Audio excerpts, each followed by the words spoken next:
one other thing. If one of you, like Dean, you're not using your video, if you want to screen share. What was that? Can you screen share, Dean, if you're not showing video?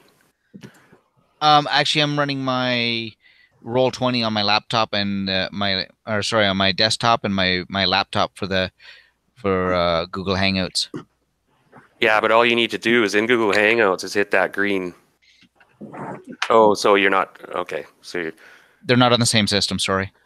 Yeah, Google Hangouts is the screen share is in an option in there. If you highlight on the left, there's a green screen in the Google Hangout. Yeah, I see it. And you can hit that, and then you can screen share your. But be warned, it throws your screen. So if you have a problem with that, don't show it, okay? Because this is going to be recorded, so it'll show your screen as it is. Like, well, it's the only thing I've got running at the moment. Yeah. I'll show you what I mean if I do it. Right, boom, there's my screen.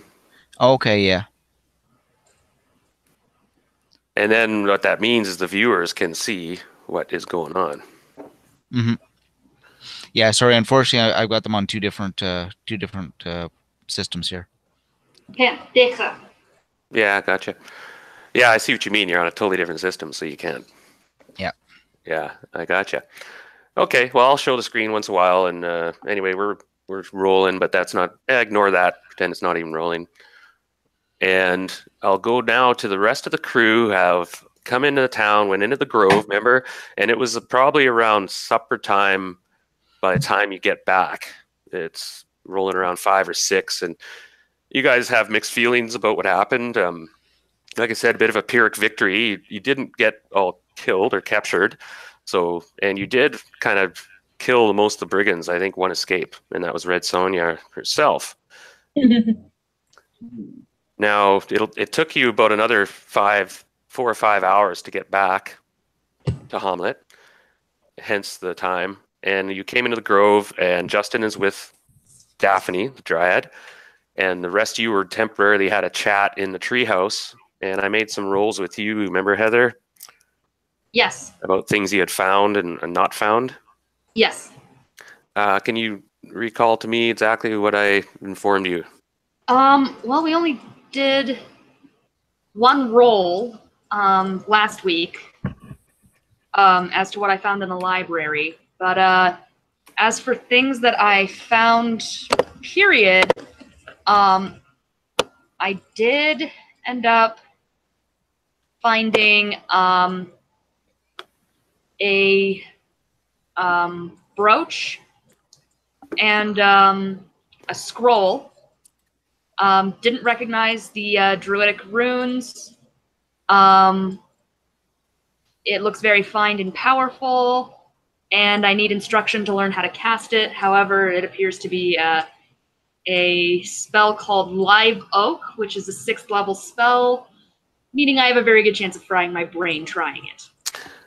Yeah. Yeah, that's tricky, isn't it? Well, and moments it depends. We'll keep it as a desperate measure for now, unless we find somebody who can cast that. Now, Zhang. Yep.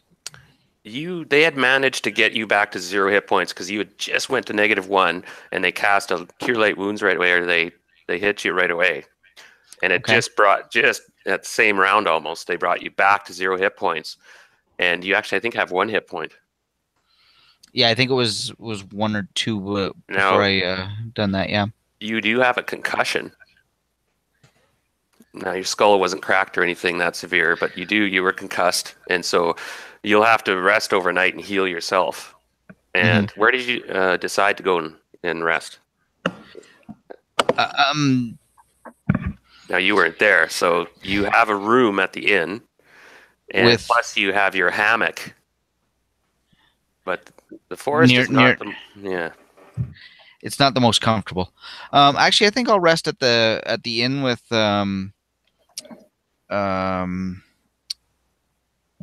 who were the two there? Troy and when we left off, I was in the Theandrew was and Theandrew and Justin. Yeah. Okay. Yeah. Yeah, Yeah. I'll go there and we'll spend the night there. Okay, so you guys, now you have your head bandaged up still. Very badly. Yeah, it was rough last round. And the town's hustle and bustling, and there's a few people that kind of see you guys, I suppose, enter the inn. You can't, it's hard to hide or whatever, but now Bellathier, how do you say your name exactly? Elithier. Yeah, okay. A few heads turn as you see a couple characters come into this inn, and one of them is a smaller statured female that you sense normally would be much more with it, but she's kind of leaning a little bit on this. Now, Brad, your character is a half elf. Human. Human, yeah. This human sort of camouflaged character. It looks like they've just been through quite a scrap. Did you take some damage, Thranduil? No, I don't think I really did. No. Okay, where is Thranduil? I have to find you a minute.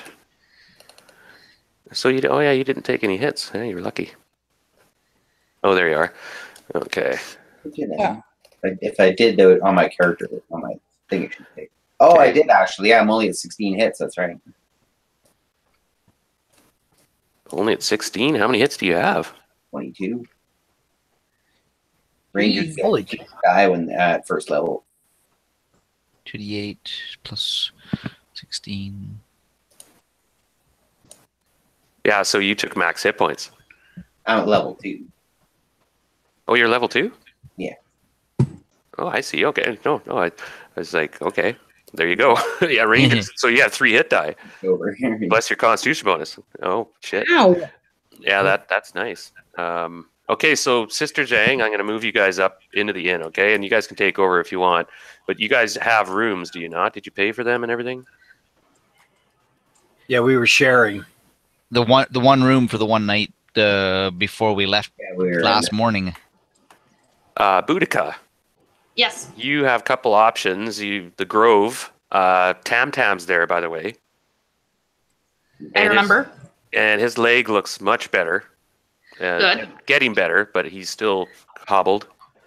And Okay. you fill him in. He wants to know all the details and what happened. And did you find Giroux? And he was all excited when you guys showed up, but then right away realized, there was some serious wounds but everyone survived, so he was grateful for that. And he seems quite happy, and he shares a pipe with you if you want, and talks with you for a while. So you can decide after about an hour or so with him, and is everything okay in the Grove? And he's like, yeah, nothing's happened. It's just normal day. Haven't seen any sign of the intruder. Well, that's good news. And he talks to you about the intruder, and I don't know how much do you want to tell him. You remember you met Tam Tam, remember, like 14 years ago? And you played yes. with him as a cat. Like, he seemed like a cat to you at that time more than a person. Yeah, exactly. So you kind of had a connection, and you tend to trust him, and he's accepted by the Grove, it appears. Now, he doesn't go down and wander around the Grove. Nobody does that unless they're really comfortable. You can do that, actually, except by old Grumpy Tree. Even you, only Giroux seems to be able to talk to that tree. That tree is pissy. And you got to be careful, too. That tree will move. Like, the next day, you'll see it on another part. And I'll make rolls and whatnot. But you did notice that it sort of stations itself usually close around the bottom of the main tree. Okay. And that tree is pretty strong. You don't take your chances around it. Yeah. It's all cool. Now the giant anteater is still around. Coco the gorilla is there. Okay. I'm very confused. Oh yeah, you'll be. Yeah, your character is in the dark, right? You've apparently been collecting quite the menagerie here. Oh, that's nothing. This is quite a little. Oh, these are just denizens of the Grove that we've come across. I'm sure we haven't seen anything yet. Yeah, and I'm gonna pop back to you in a moment, Marcy. Okay. But I'm just setting them all up. I know. I was just commenting it on what I was what I'm overhearing as a person. Oh, yeah. Yeah, and everybody, and I'll wrap up pretty soon. But Boudica, you spend about an hour, and finally you realize, okay, well, I got to decide what I want to do. what do you want to do now? Because you guys have, I don't know, actually, before you guys broke up, quickly, what do you guys want to do next? Like, let's backtrack a little bit. So they haven't entered the inn yet, and you guys are on the edge of the grove, and Daphne's gone, and Justin isn't there, and he's Can you unconscious. see my actually. note? He's going to be back in the morning, you hope, on his feet. Do you see my note? Oh, where is it? It's in the Roll20 chat. Gotcha. Oh, I have to scroll down there. That's why.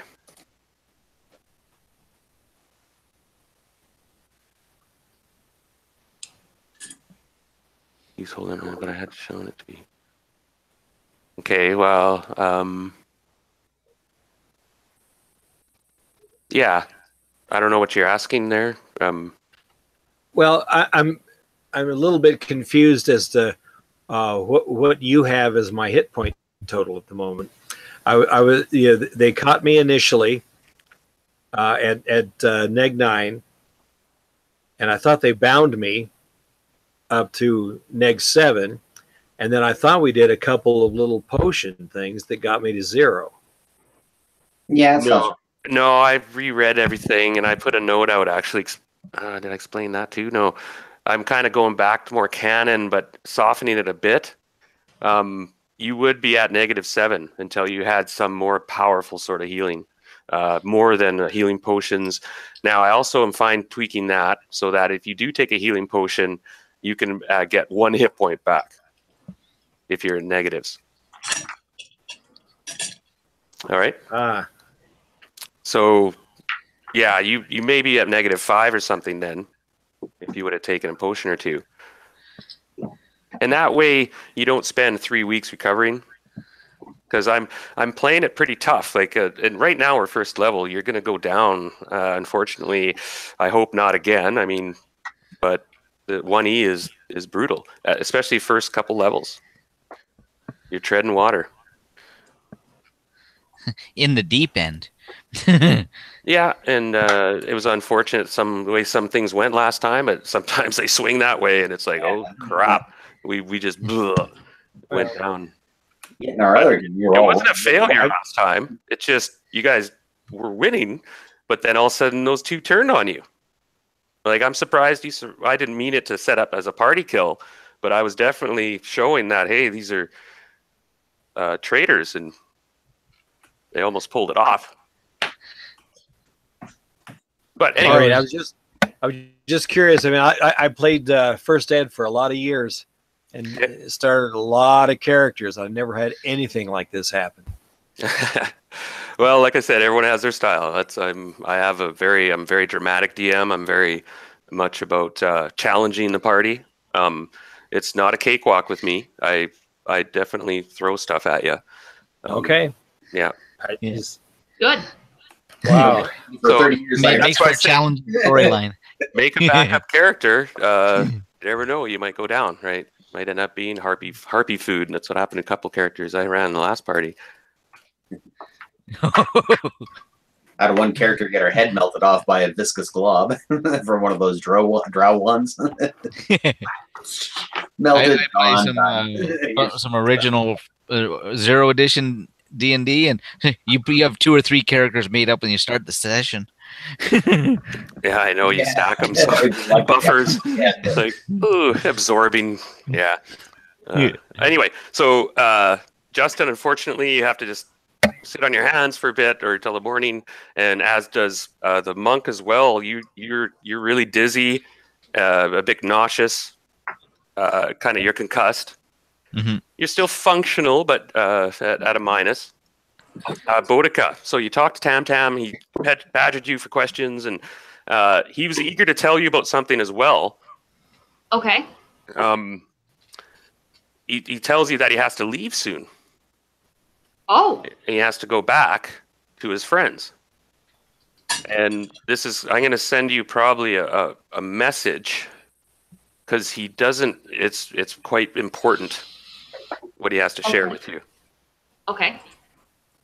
And he says, no, come back. He says, I'll still be here healing probably for another few days. And once I'm healed, though, I'm sorry, but I have to go back to my ship. And we have to continue the quest. And then he was going to ask you if he could look through Giroux's library. He says he's looking for some special papers.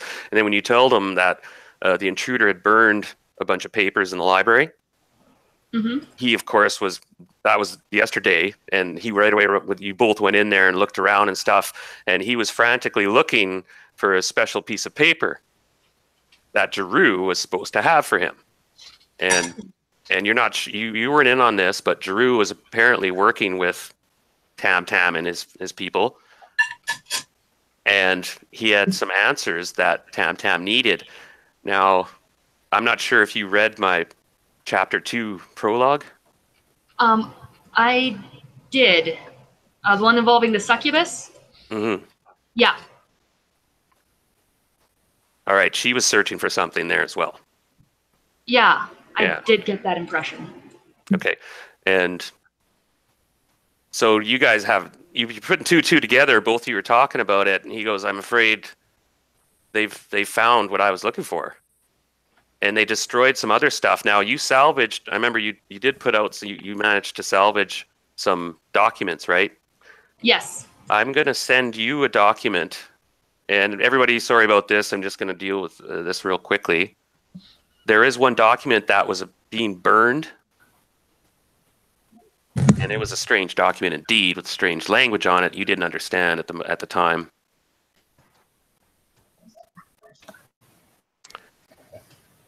Anyway, just make a note of that, and Okay. I have the map here somewhere. I'll have to fish it out. It's a really interesting map. It's got a linear line going diagonally across it from the bottom right to the top left, and it appears to be some sort of guide or map, and the checkpoints on it have weird, indecipherable hieroglyphs on it at the moment. Okay. And you show that to Tam Tam, and that's something you salvaged, and he's a bit baffled by that. He's not sure what it is. And you guys talk for a bit more, and we'll discuss this later, and I might send you a message or two. Is there anything you want to ask him before you go? And actually, Zhang, you're there as well, as is Thrandrau. This is Stillwell, and I don't know if you've met Tam Tam. No. I don't. Who has met Tam Tam? Because if you brought them to the grove, who actually went into the tree? I know Tam Jang did. Zhang did. I don't think Thrandrau The did. cat guy, right? I haven't been into the group. No. I don't think. Sister Zhang is a monk in the party. One of your guys. But Tam Tam is the cat that was the mistaken. You don't for know who Tam Tam is. Yes. But yeah, you know, metagaming it, you do know that's what he mentioned. So Thrandrau, you would have been there as well. So you guys are now discussing what you're going to do next. And Tam Tam is a bit baffled. But he mentions, I'm leaving in a few days. And you guys tell him what happened, and you didn't find Giroux, but you didn't check anything out there actually either. Like, you killed 7 or 8 brigands and a snake. Yeah, I was thinking there's still quite a bit of that moat house probably left to explore. And a bunch of giant toads, but Yeah. Oh, you guys made unpleasant for Sister Jang there. no, but you guys made short work of them. You killed them when you left. They were no more came out. Like, they're done, as far as you know. So yeah, go ahead, role play now. Ask each other questions. Put your clues together. As far right now, this map or guide, whatever, is indecipherable unless you find somebody knowledge, or if you spent days trying to decipher it, like, sat down in the library, and those with scholarly skills could spend days or weeks trying to decipher it. But at the time, there is Giroux still missing.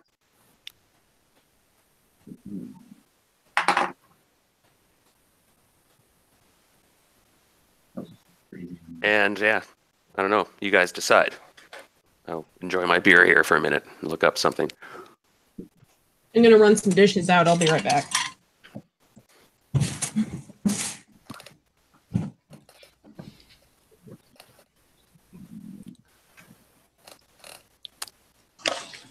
Hello? So which conversation are you trying to take here? Was that the one in the grove with the folks in there? Yeah, so it's you, Thrandrau, Boudica, Tam Tam, Gorilla, the Anteater, Oh, okay. and Gregarious shows up. Oh, Is he Okay. very outgoing? Gregarious? Gregarious is, yeah. Yeah. Oh, yeah. Maybe. It's his name. So that scroll, even I didn't understand what was on that one.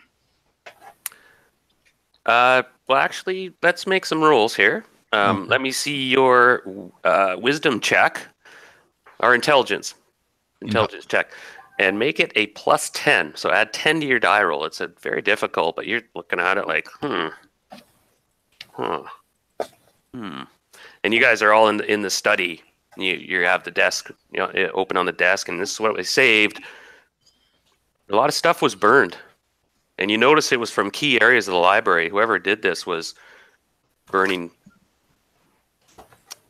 stuff that you Holy crap.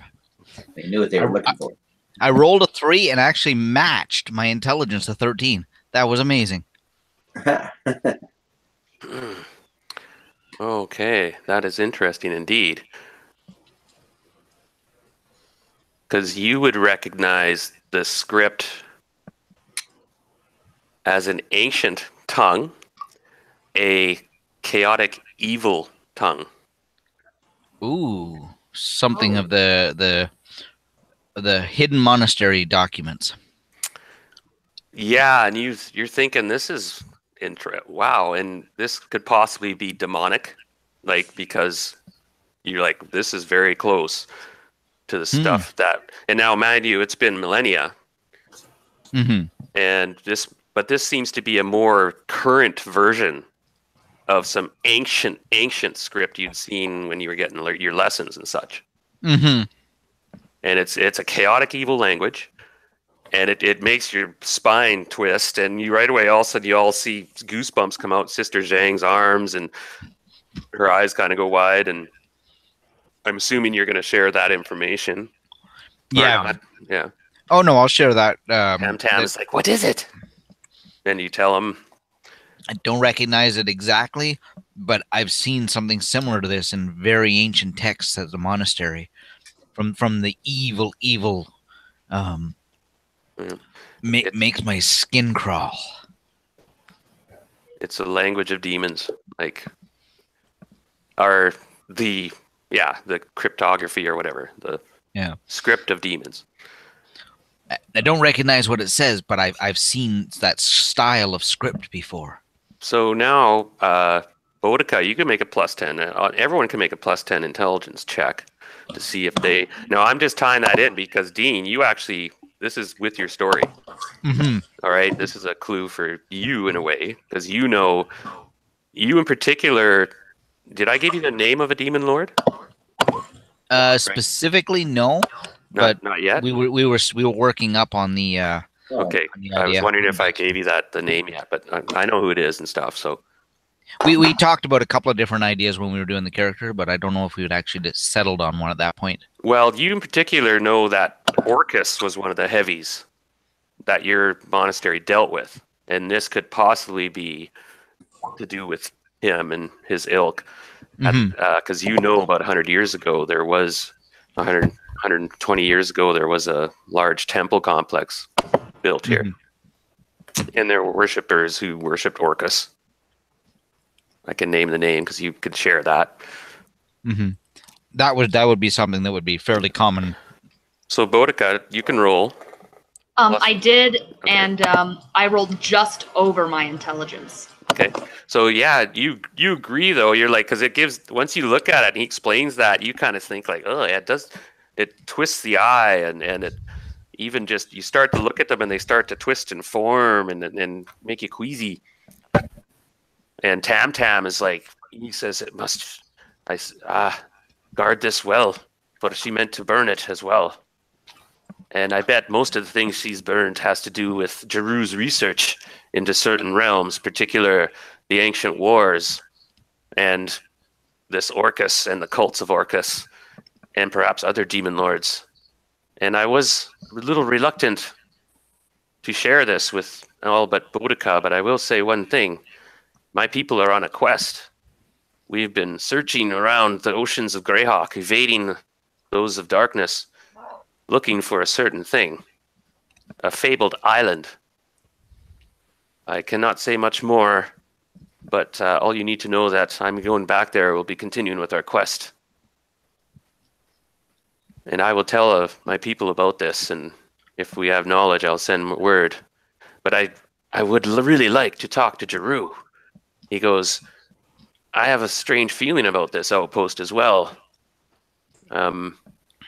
You say there was just a small band of brigands, well, 10 or 12, and they were just in the top area. But you guys never really went in and investigated their actual hideout at all. No. No. Okay. So there we are. Busy bleeding. Busy bleeding, getting betrayed. That was nasty.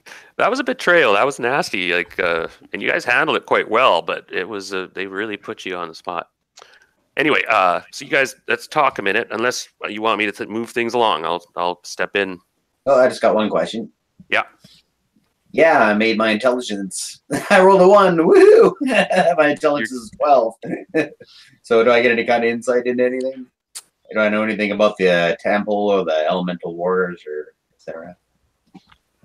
And you're looking at the map, and or notice once something. they explain a few things to you, and then now your background, Brad, is a bit open at the moment as well, right?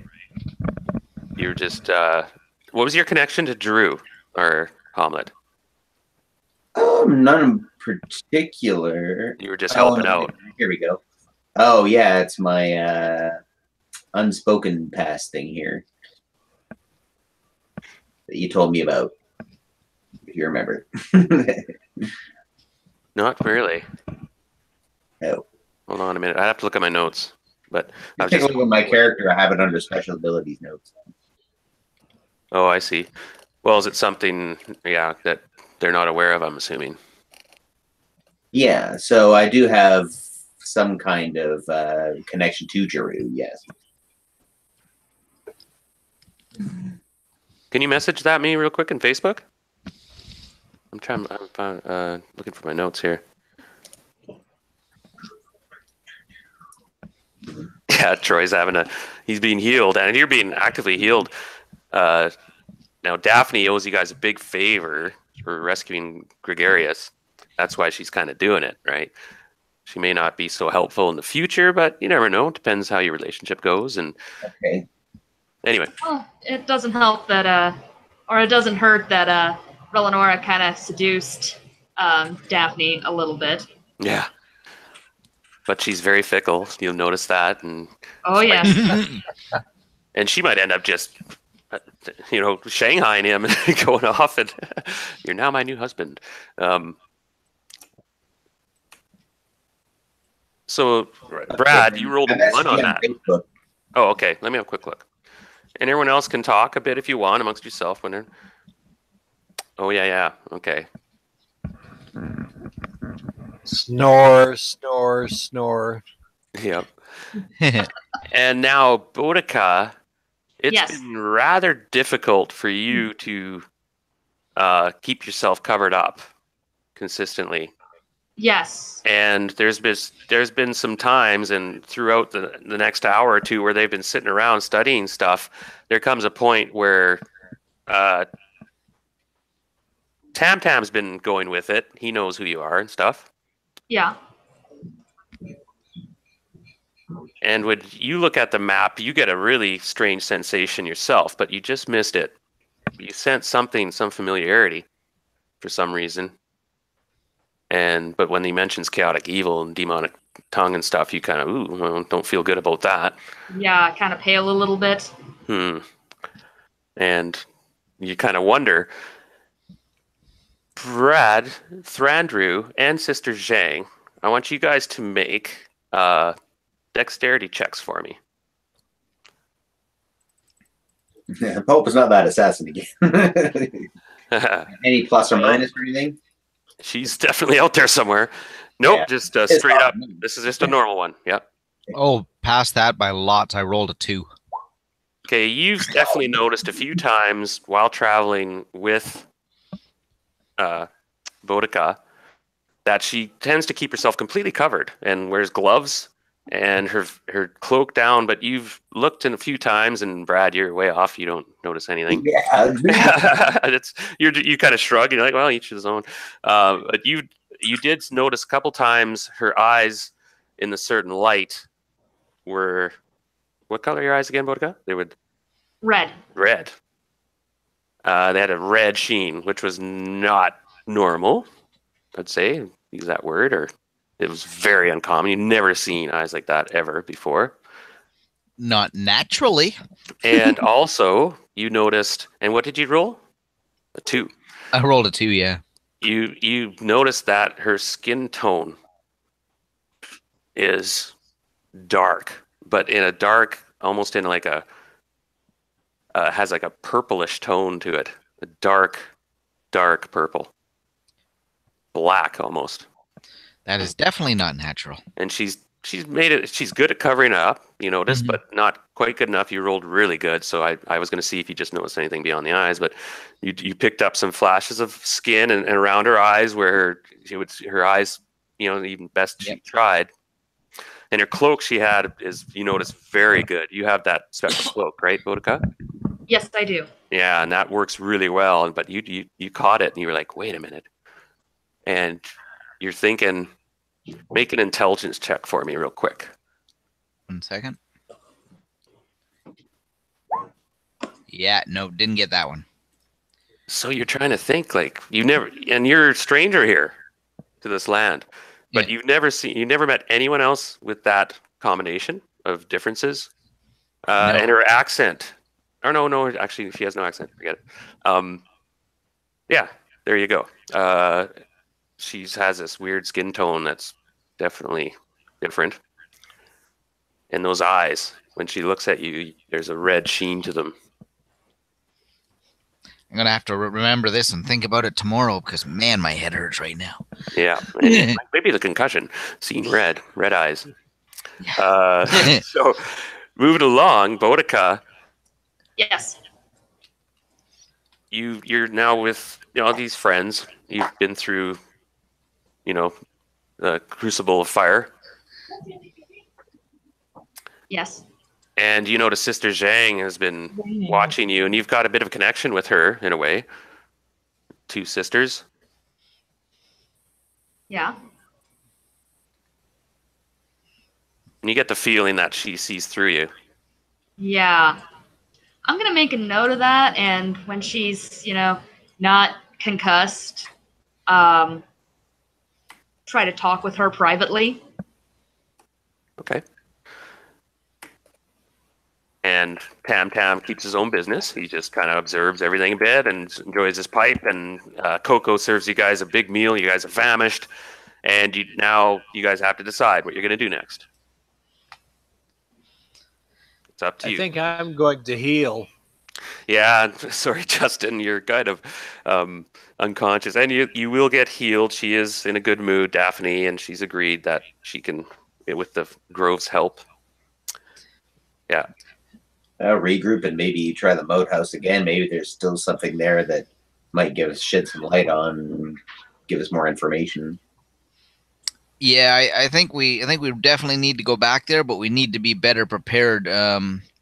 We need another good night's rest and maybe some more information around the village, and maybe one of us should stop up with some of the coin we got from one of our other missions and see if there's any healing potions up at the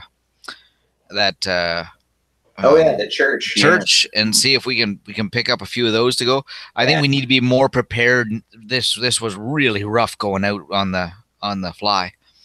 But I've got a wicked headache tonight. I think I need a few hours meditation first. Okay. Yeah. If you want to heal. Yeah, exactly. Yeah, we all need to heal somewhat. Yeah. Yeah, so you're all gonna have to get a long rest. There's not gonna be any crawling out at night and getting into trouble, or so to speak, unless well, I'm not gonna script it, but Yeah. you guys plan on just all hunkering down, and then in the morning meeting up and going forth again, regrouping, reequipping. Sounds good. Yeah. All right. Boudica, are you gonna join them at the inn, or like Tamtam's like it's okay if either way if you want to go to the inn or stay here. It's still a bit early. It's still about 6 or 7 at night. Hmm. So, I know better than to go in amongst the townsfolk. Right. I was always told to keep a really low profile, so yeah. I'm staying in my own bed. Plus, I don't know when I'm gonna be back to this place again, so I'm going to enjoy the comforts of my home. Roger. Do you have any hit points you need to heal, or are you just tired? Let me double check. Because if you take a long rest, you basically get a hit point back an hour. And if you're in the Grove and you're friendly with the Grove and you know Daphne, that's tripled. Oh, okay. Yeah, I am... Yeah, I was down 3 hit points.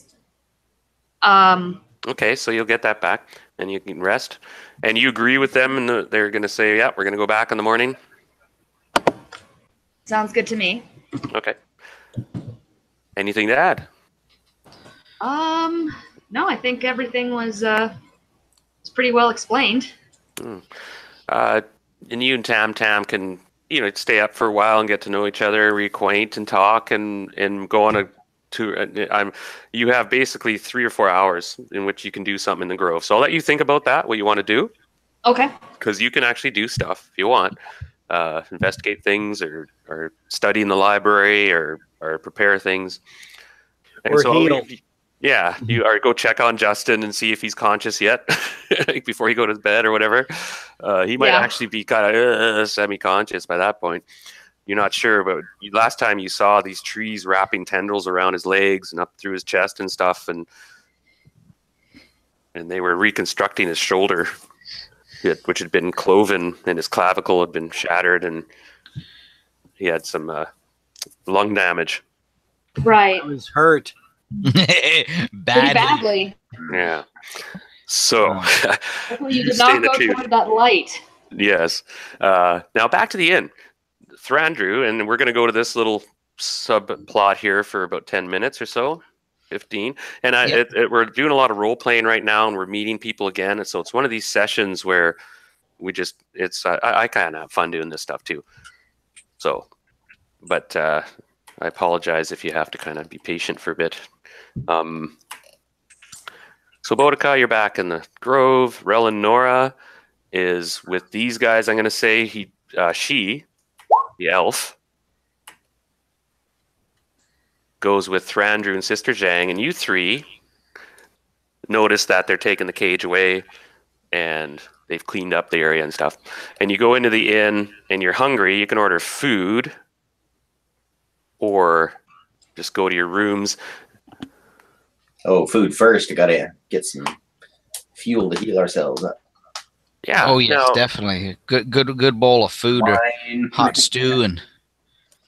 Well, I don't know about any blood thinners tonight. Oh man, this headache's already bad. How about some of the dwarven colon cleaner? Oh, that'll. Yeah, that's funny. Dwarf colon cleanser. There's another one in here. What is it? Dwarf black rum. Oh yeah. Volcanic vein blower. There's another one. All right, Kat. You guys got to leave me alone for a bit. I'm concentrating. Oh, it's too bad Eleonora wasn't here because she knows Rodriguez the gypsy quite well. This big dog comes up to you guys, sniffing you and kind of wagging its tail, recognizes you guys, but kind of whimpers when it sees Sister Zhang, kind of drooling a little bit. But actually, you're not that bad, Sister Zhang. You're kind of like, okay, I'm a little better. I could use some food. And they want to keep you awake for a little while because you're kind of concussed. Don't go to sleep. You might die. Brain hemorrhage. Yeah, definitely want like a really hearty dinner tonight. I mean, not only did we have a hard workout today, I need some serious healing when I sit down. Do you guys have money? I've got some money from the previous adventure we were out on. Oh yeah, you guys got quite a bit of money now. You do know there's private rooms in the back. Oh, actually, 44 gifters. And you pay like a gold piece, and you can rent the room out and have a big dinner, or you can just go back to one of the common tables if you wish. The place is starting to fill up a little bit. There's more people, but there's a couple tables available. Let me have a look here. Yeah.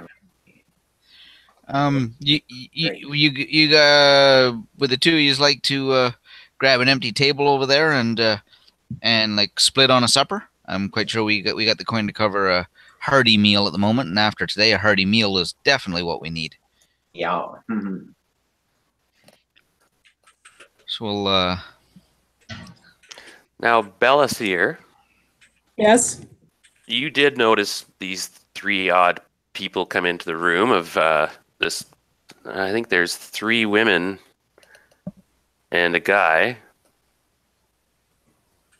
And you can tell they're a bit bandaged up and nicked and dusty, and they've been scrapping. And right away, your curiosity is piqued. And there's something about the elf. There's an elf with them, a female. And you can probably see her there, right? I'll offer them a table and ask them what led to them coming in all scraped up like this. Wow, this very open half elf male. You can describe yourself a minute, Bellathier. Fairly average appearance, brown hair, grayish eyes. Not particularly tall. I'm 5'7". No. Yeah, half elves are. Regular chainmail. Yes. So this fighter type half elf turns and strangers, where have you been? Yeah, as you said. So you guys, Relinora kind of stops and looks at you guys, kind of giving you a look like, what do you think? Another fellow traveler. Looks like you've walked a long road as well. Maybe not as rough as the road we had today, but you've still traveled far. Make a charisma check for me real quick there, Marcy. So you basically roll 20-sided, and you have to get your charisma or less. So you rolled over your charisma? I just rolled. No, I rolled under. Okay, so then... Okay. Oh, I'm sorry. I guess I accidentally rolled twice. I'm really not used to this. Yeah, roll 20 takes about, like, because it does the roll thing. It takes like about a second. So if you click it, you have to give it about a second or two, and then it usually just takes a second or two. Well, and no, it takes a little bit of getting used to. What happened is I clicked the die 20 thing, thinking that would, change the thing down on the advanced roll thing, and that's why I was confused. I didn't understand the difference between the basic and advanced roll. Oh no, you can just hit any of those dice. Ding, ding, ding. Yeah. Yeah, I did over the charisma. No, okay, no, I'll take your second shot there. No, because I accidentally had a plus on it too. I just realized that because from earlier when I was doing other things. Gotcha. So. Okay, so anyway, you come off as a genuine to Relinora and Zhang and Thrandu. We had a bit of a scrape up with a few brigands. We're still here. A couple of bandits. This rumor. Sorry, go ahead. There was a couple of bandits that aren't bandits anymore, but holy smokes, do I got a headache tonight. Yeah, they didn't go down easily. Still a bit banged up. Do you need help with that? Yeah, I took an axe to the head. Ooh. That's definitely not the way the day was planned. Did you have a helmet? I don't wear armor. No, yeah. Monk. Oh yeah, that's right. Basically, what you see here is a young olive-skinned woman, not exceptionally tall, just over 5 foot, but extremely muscular and athletic.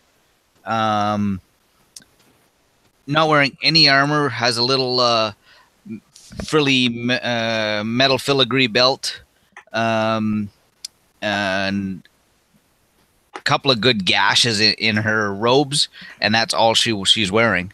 No hanging weapons, no. She has a backpack with venturing gear in it, but nothing for weapons and nothing for armor. I will tell you that I am. A good gash on the side of her head from an axe that's been bandaged up. A couple other rips and tears in robes from fights and stuff. I will offer to help you with healing and tell you I'm a cleric of Palor. Whoa. Relanora looks over at Chang and Thrandu and... Wow. We thank you for this, indeed. What do you guys say? I'm Relanora. I'm far from here, and I come from, well, a sad past. But I sense that you are, yes, mean no ill will, and we will, if you thank us, if we could thank you, we could join you at your table. What say you, my friends? Yeah.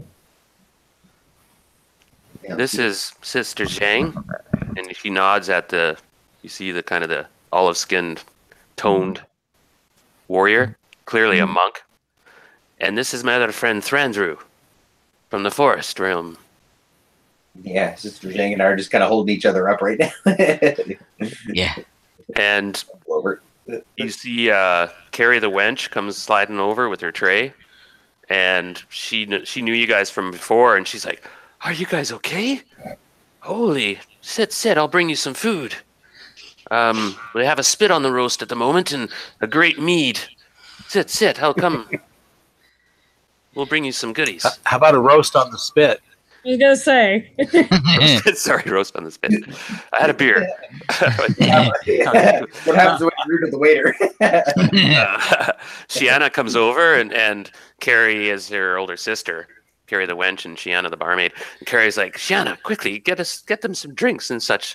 They probably have a story to tell." And sure enough, you do notice that one of these, there's the local sort of minstrel. Mm-hmm. And where did I put him? He's been curiously watching you guys. There's a table of dwarves, by the way, over here having a huge meal, being dwarfish, munching down. Meal looks suspiciously all liquid. Yeah, wait a minute. They just drink. So you all sit at this table, and you right away sense this kind of camaraderie with this new person who just seems open and kind of honest and blunt. Like, "Oh, you're hurt. I'll help you." So go ahead. You guys chat for a second, and I'm gonna bob back to Boudica. So Boudica, you've thought for... Oh, she's not there. Okay, we'll stay with you guys. So as the meal's coming out, it's gonna be a little while. You guys can talk a bit more. Relanora thanks you again, and she takes a sip from the wine she ordered, and you guys wait for your food to come. My recommendation, Belathair, is don't take battle axes to the head. It doesn't end well. Ouch. Not something I think anyone had planned. Definitely not in the plans. Not in the plans at all. Somehow it happened. I'll offer to take you aside while we're waiting for the food to patch you up now if you'd like. Would make dinner much more enjoyable. You do 1d8 rolls for your light as well? Is that how that works? Is that still the same? Hello? Darren? I think he just stepped away for a second. Give me 1 second. I'll look it up here. I mean, That's what it usually is. Yeah, I'm pretty sure. It might be a modifier to it, but it's still a D8 as far as I'm aware. And you're all hurt, right? Pardon? You're all hurt, right? Yeah, I'm not in too bad a shape. I think I have 3 spells a day that I can do, so Yeah, I'd say Yeah, it's a D8. worse shape than me. I could do one on each of you if that would be what you guys would like.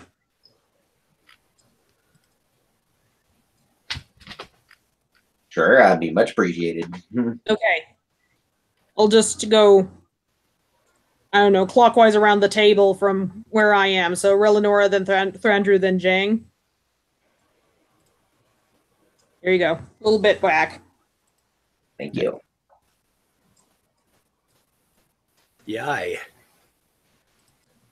What? And no, not fantastic rolls on that either. No, gee, it must be the Roll20 dice roller. It especially likes him. Yeah, it's weird. I was playing a game the other night. It was like 20s were just popping up everywhere. That's how I ended up getting killed by gibberlings. Everybody else is slaughtering their way through them. I didn't notice them sneaking. That's kind of embarrassing, isn't it? I'm laying there. It could have been Tasloy. Yeah. I've been playing Baldur's Gate as well, so yeah, I've been fighting lots of those lately.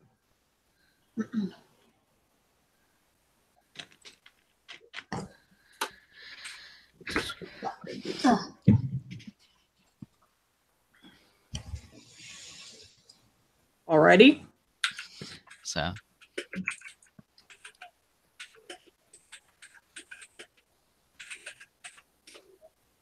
every little bit helps. Mm-hmm. So what were the okay? I see the 3 rolls there. What? I said I was going clockwise, starting for where I am, so it would be Relinora, Thrandru, and Jang in order there. Oh, 1, okay, 3, and good. 4 respectively. Well, that makes me feel substantially better. Okay. Are you guys done or whatever? I just got back. Yeah, we did some healing while the food was arriving. While the food was being Okay, made, right? just before that happens, sorry, that's a good idea. You see the Ostler comes over, and he's this big, brawny bartender,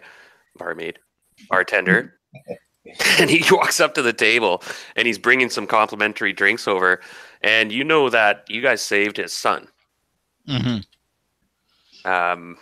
Patrick. Now, we'll fill you in a little bit, Bellathier. These guys, I don't know how much they're going to share with you, but they feel sort of they can open up to you somewhat. So he comes over and he thanks. Oh, so you guys have found a hideout? And he keeps his voice really low, you notice, though. And he goes, please, before you guys go on, you can take the back room, no charge. Again, I thank you. My son is home again. He's upstairs resting in his bed. Good to hear he's doing better. Yes, but I'm afraid I'm not sure if he'll be ever able to talk again. PTSD. No, he got his throat slashed. Oh yeah, that too.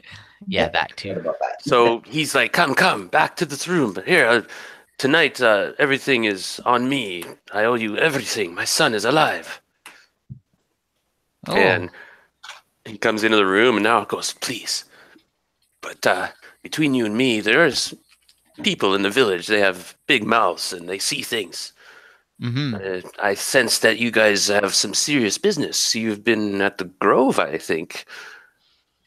But that is what Carrie tells me. Last night she saw you guys moving there. But that is not my business. I just came to warn you, though, that yes, there's some strange happenings in Hommlet. And he kind of mutters. Anyway, snaps his head. We'll bring you some food. You rest here, and I'll make sure the watch is on guard. You won't be disturbed tonight. Okay. We appreciate that. Excellent. much. Is there anything else you need? Good food, good drink, and a good night's rest in a comfy bed. We'll be fine by morning. Excellent. Thanks again. Oh, excellent. And he leaves. Now you guys are left in this opulent room. It's meant for like, high-paying guests, and if they want to have conferences and stuff. There's a beautiful Carrie stokes up the fire, and it has its own sort of little private bar cabinet, and she opens that up, and we'll bring you more drinks. Is there a way to collapse the little portraits at the back, because they're covering half the screen now? The character portraits. Oh, yes. And this is something here. Real quick, Marcy. I'll cover a couple tracks. On your right, there's a cogwheel, right? By the journal and stuff. Yes. My settings. Go into there, and first thing you have to do is turn your volume up to about 90% or so. It was already up all the way. Okay, so you should hear some talking in the background. That's the bar. Yes, I have been hearing background noise. Okay, good. That's working. Now scroll down a little ways. Yes. And you'll see an option. Avatars? Okay. That's better. Small. There we go. I fixed it. Actually, just put names only. That'll work too. Yeah, then that's what I do. And then they don't model up the screen, and you can't change them. They don't do anything. We don't use them for video. Now scroll down a little further, and you'll have to hit reconnect or whatever. Oh, no, not yet. Scroll down, and you'll come to I want to broadcast to others. Mm-hmm. Go nothing, disable. Okay. I want to receive from others, go nothing, disable. Okay. And then hit reconnect. And that will stop any conflict of audio or video, because we're using Google Hangouts, right? Yes. I can see you, and I'm thankful that you're using video. I encourage you. It adds a touch of persona to the game, and it gives you that feel of face to face. And some people don't have cameras or whatever. It's I'm not going to push it. I do. I'm just shy. Yeah, or whatever. But you're in public anyway. I don't know why people are shy. You walk around, but anyway. Sorry, Trey? How do you get just to the names rather than the big blocks of stuff? If you scroll up a bit further on my settings, it's it's about midway in that settings.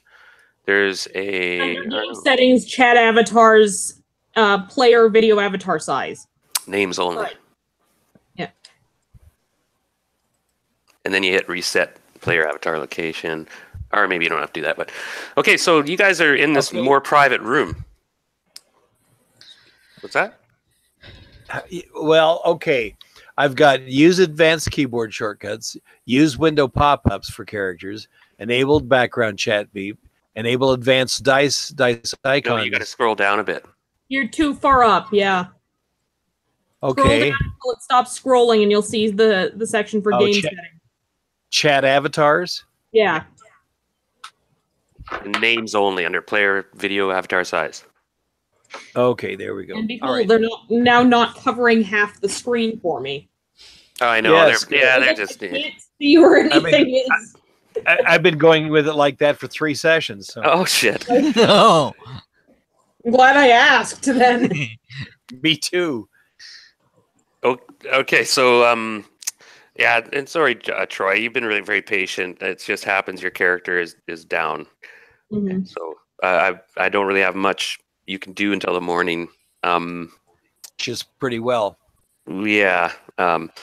So anyway, back in this opulent room, you guys feel more comfortable here. People aren't looking, because you notice you become a bit of the talk of the inn. They were like, oh, inventors are back from something and something's going on. Or all beat up. Yeah. About 15 minutes goes by, and Carrie and Shiana bring in some platters with some excellent roast beef and home cooked breads and just a good hearty English meal. Spud. I don't normally drink the alcoholic beverages, but tonight I need to sleep well, so I think I'm going to have a few. It might help the meditation with this night. I have a monk, by the way. I have an 8th level monk who smokes hashish. Okay. And it's part of her getting into her Zen Buddha state of mind. Getting into the spirit realm. So now you guys have this new person here, and a half elf who's a stranger, has a bit of an accent, sounds from far away, and might, Bit of an accident. accent. Elves and that. Really Maybe an accident too. We'll see. Yeah. So you guys want to share anything No else? more beer for the DM. awesome. Yeah, So definitely needed one. Basically, I guess we could recount today's events. Yeah. It's not that private, as long as it doesn't get around town everywhere. go ahead. So how much do you tell her? And you got to role play this out a little bit. Like you got to kind of, how much do you want to tell her? And you can tell her everything, or you can tell her, you just met her, but she did. Now you do cast that heal spell.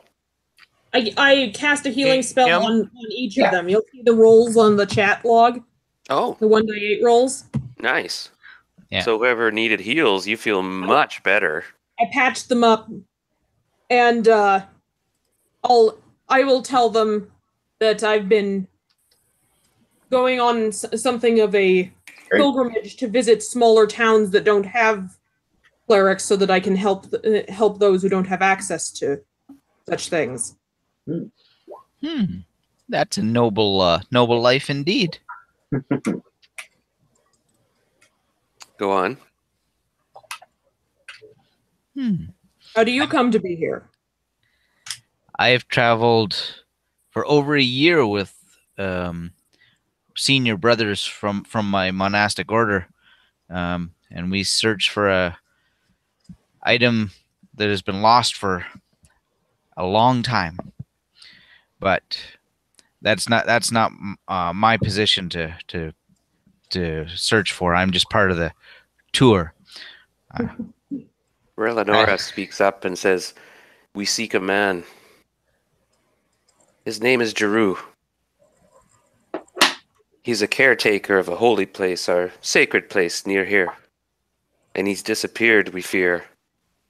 And he's somehow tied up into the stronghold. Now, you say you are a healer and a fighter, and you are seeking to do good. Will you do that with us? For in the morning, we go back to the stronghold, and it's a dangerous place, for we almost died.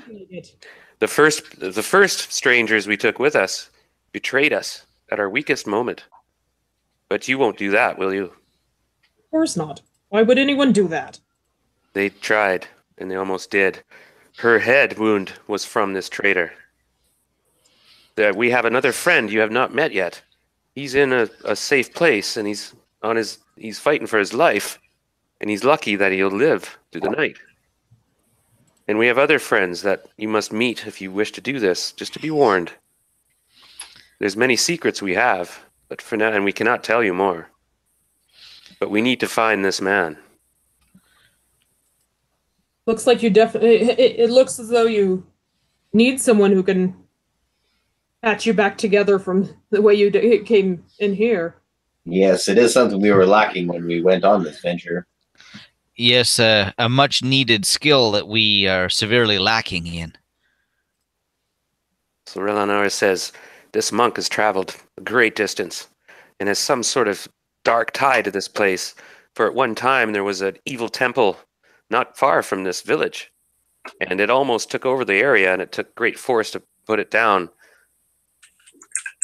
And this ranger here, Thrandrau, happens to know Jeru. Is a connection. We're not quite sure. Everyone has their secrets, but we've come to trust him. He fights with us. And myself, my people are dead. They're all been killed. And Jeru has some answers I need. And you see she looks down. But that is a heavy load, and we go into a dangerous place. Do you wish to join us? I feel the need is greatest with you if this is what you're attempting. Yes, I will come with you. Do you all agree? Sister Yes. Zhang? Andrew? I agree. Do you have anything else to add before we enjoy our meal? Wish us luck in the coming endeavor. So she stands up and raises her glass. And Eleonora, oh, good timing, she's back. And suddenly, another persona. No, and she goes, to our new friends, who won't be a traitor, I'm sure.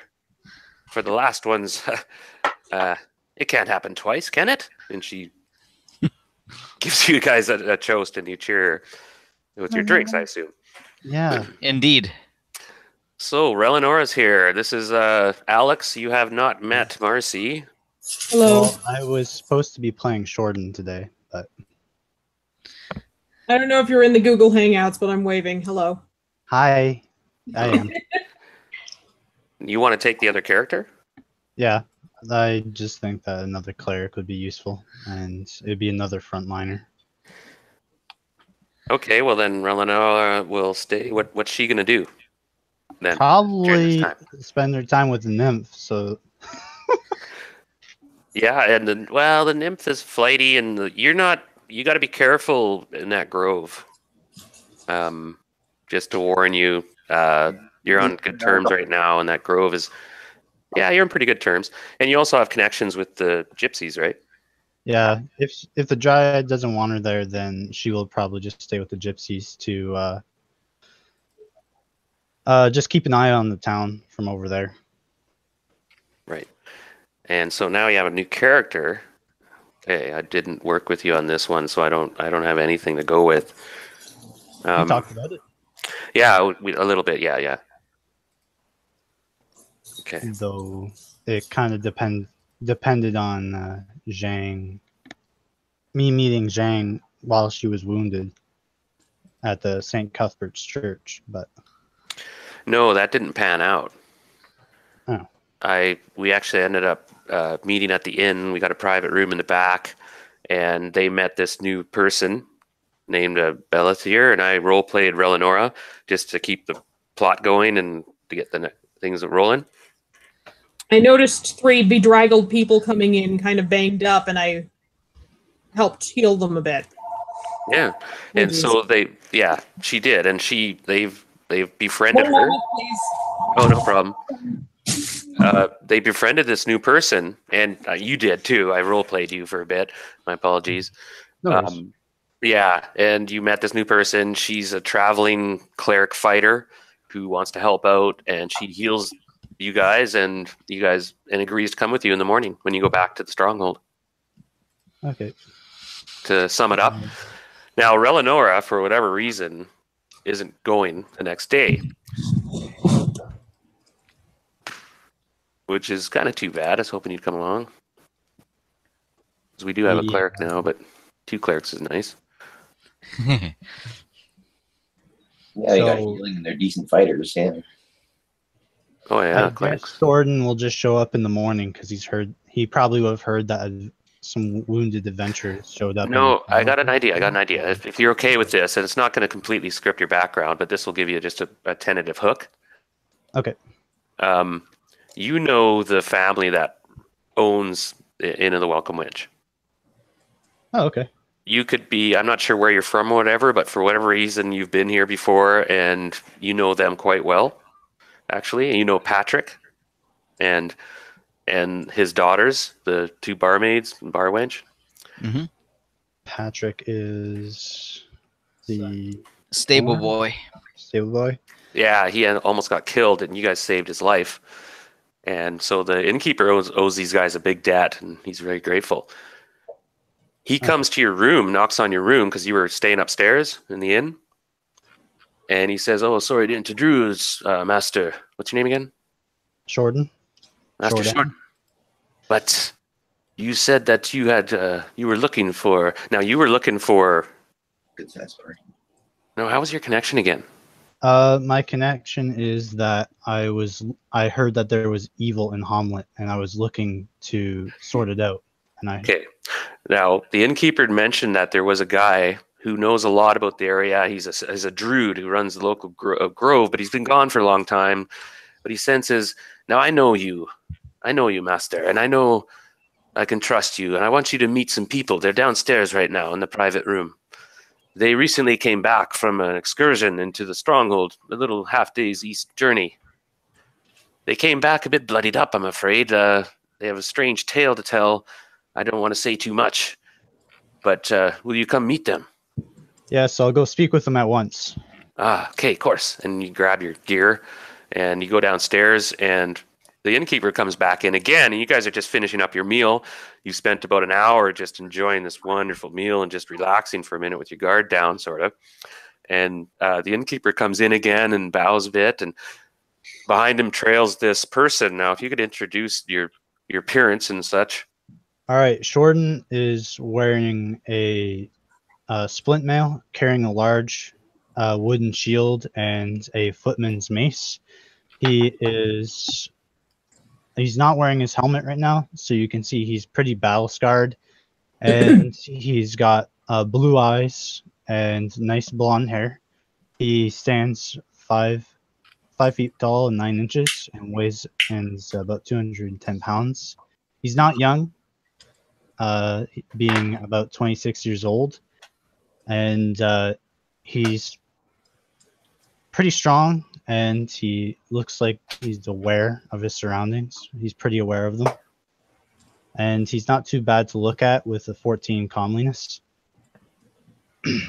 And he'll look over everyone, and he'll nod to everyone, and he'll say, greetings. I heard you were you're looking to fight for Jaru. That gets our attention. Yeah, boom. Now, Relanora's here as well at the moment. Okay. Okay. So I just brought in this token real quick because do you have? Is this? Oh, there he is. Okay. Oh, perfect. Yeah, I read this. Okay. Give me a minute. I'm setting up his token real quick. I am Shorten, shield bearer. I'm covering from a far away land, and I'm in essence I'm a servant of Heronius. And I'm looking to serve the forces of good and defeat evil in Hommlet. I'll look at my two compatriots who were here for the start of the meal and go, well, I think there's a little less of that in this afternoon than there was this morning. Now, you notice the innkeeper's closed the door, and he looks excited, and he goes, so, you guys are going to save the town, right? I would hardly call this minor heroic saving the town, but if Drew is important, from my understanding, so I believe with his rescue, if that's saving the town, then yes. Yes, but... And then you see Carrie talks to him a minute, and he nods. There's rumor of some folk from the town who've been going out at night and doing something far away from the village. And that's happened. I know there's festivals and such that go on around the village, and there's some druidic ceremonies I noticed, and processions, but be careful who you talk to. I hate to say this, and he mentions again his earlier warnings before he backpedals. So he goes, please sit, and Shorten kind of moves. You guys move over so Shorten can sit down, and more food's brought out, and you guys can talk amongst yourself for a second if you wish. And the innkeeper leaves again. My shield's pretty large, so I just kind of set it down at the little fireplace and lean my mace against it.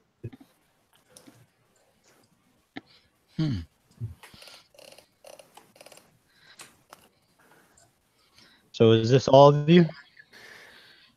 This is all of us that can stand after this morning. But well put. You there are two more, Relinora says. They're going to meet us in the morning. And what of you? I must go and have business elsewhere. Very well. We have unfinished business with that place, and I think we've pretty much agreed that we need to tie it up quickly before things get away and leave loose ends. Right. Very well then. You'll have my mace and my magic if it's needed. Was anything like today's excursion, it'll definitely be needed. Eleanor agrees. It'll be dangerous. We must be on our guard. And there is treachery in this town, for there were 2 that tried to kill us last time. But I sense no evil from you, and I wish you all well, but I must go now. I have an appointment. Very well. So I wish you all luck and gives you last toast. And does she have anything she could give to the party that would help them out before they go? She knows they're going into danger. Any potions or anything? I don't know. I don't want to, but they are going into danger. She has a rope. How about a 55-gallon drum of potion of whatever I want? Yeah, nice. Or you get some dwarvish colon cleanser. There you go. That It doesn't heal anything, but you don't care anymore. You're immune. Okay, so I'll let you guys sit for a bit. You can think for a bit, but I'm gonna assume things are gonna quiet down. You're all tired, and you're gonna go upstairs and hit the bed. You feel pretty confident, but you do realize there is a killer on the loose. The guy who attempted murder on Patrick. Now, I should inform you a bit of our background. There is a killer on the loose. They tell you that, Marcy. They say that they were twice ran into a assassin, a female of incredible talents, and you guys sense that it was just a matter of time and inconvenience that might have helped you out in that scrap. They also mentioned that they rescued somebody, and they're a bit tight-lipped about that. I don't know. I don't want to speak for you guys, so I'll just say, yeah, that's still pretty under wraps because we don't want to get ourselves in trouble for that one. You can speak to me of such matters. And I killed her bird, so she's got it in for me. Yeah. And you don't know where this assassin is. You ran into her twice, but she's very capable, very talented, very skilled too. That's some news to get. Yeah, you joined our group, and already somebody's trying to kill you. Yeah. She got me in the shoulder and in the gut with a knife. Oh yeah. I hardly got out of that one alive. All the more reason for me to be here, it seems. Yeah. Yes. Oh, Same as I. it's been a rough 4 days since I hit the village. I don't think I've had a good night's rest since, and tonight's not going to be any better. Those frogs are pretty tough. Oh, Don't fret. Frogs? I'll watch over you for the night. If there's an I'll never assassin, eat frog's legs again. I'll do my best to detect her. it was all I could do to keep me from being swallowed by that mama frog. At least till her head rolled off.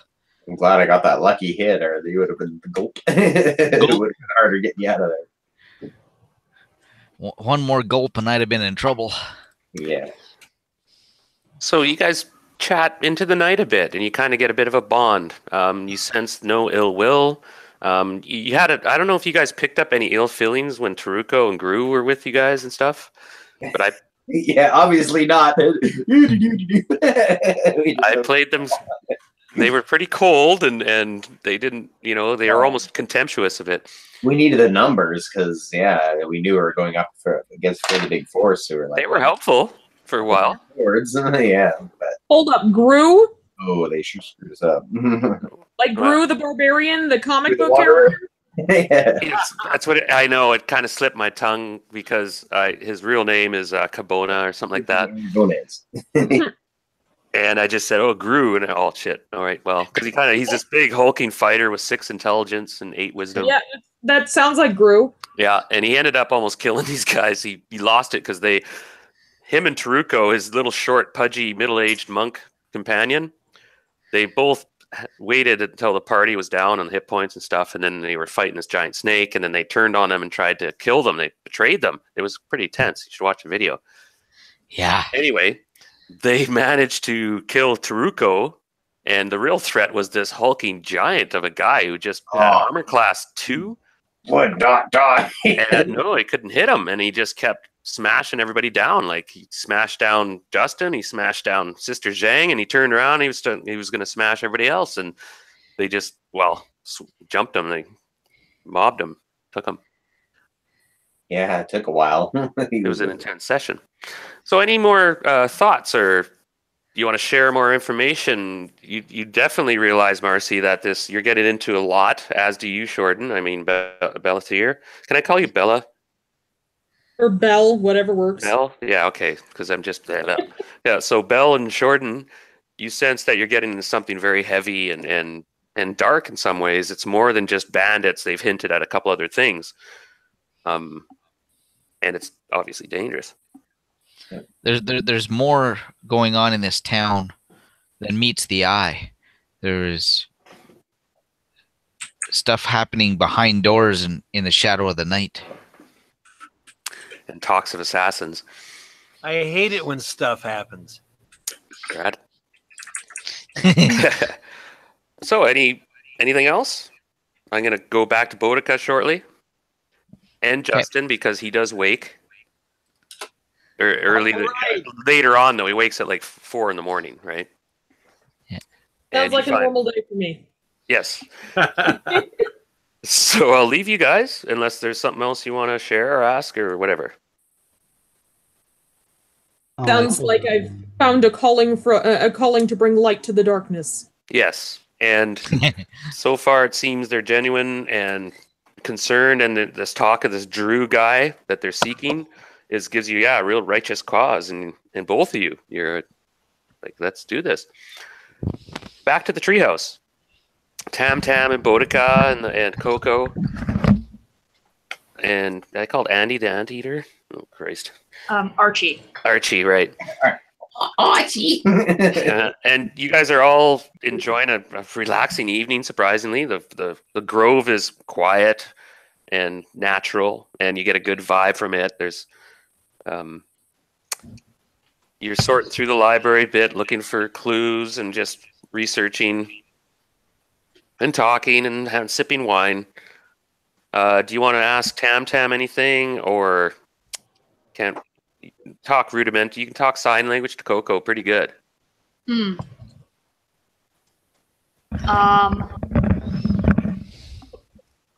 going to ask Tam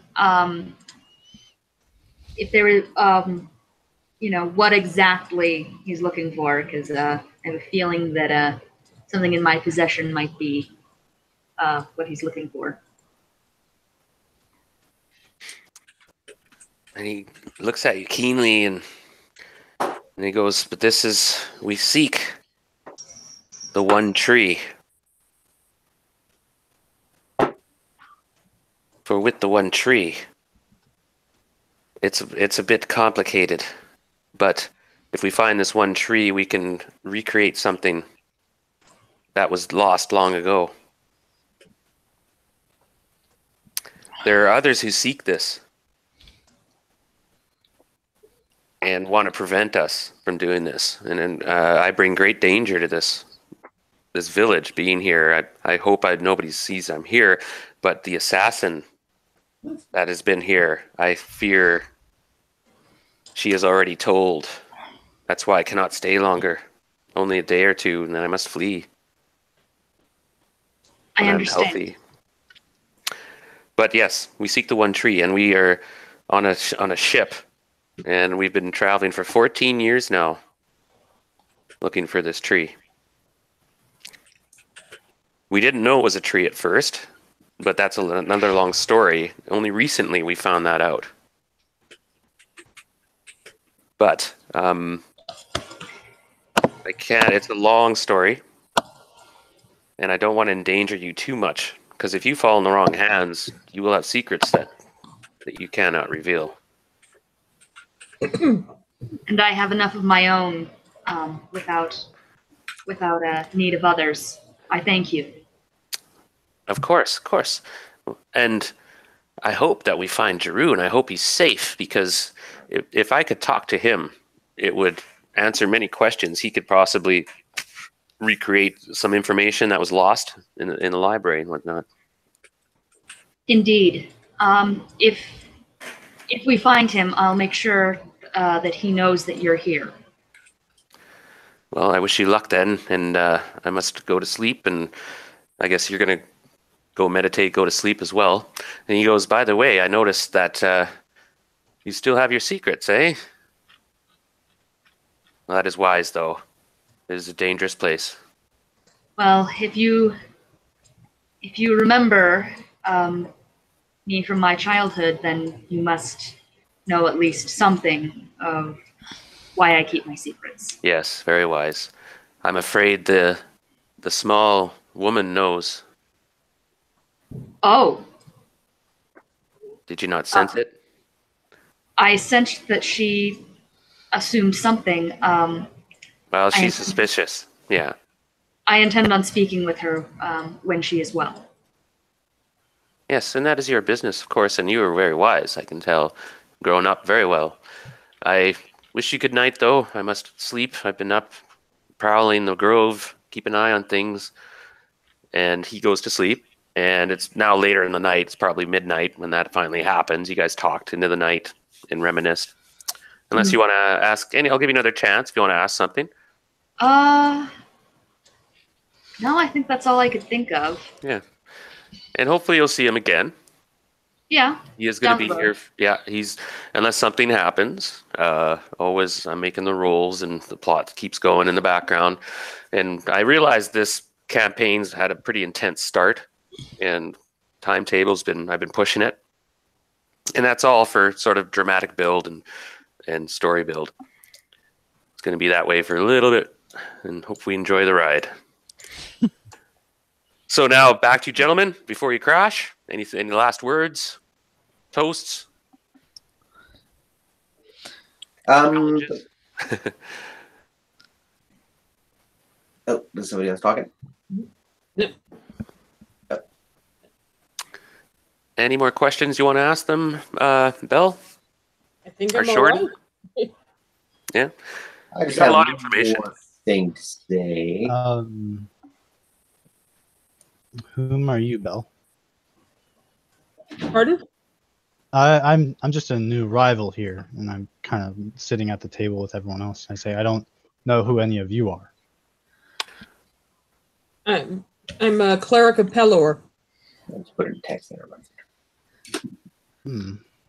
Always reliable. Sister Zhang of the Sky Heaven Temple, from many, many leagues away. We've traveled a year to get here.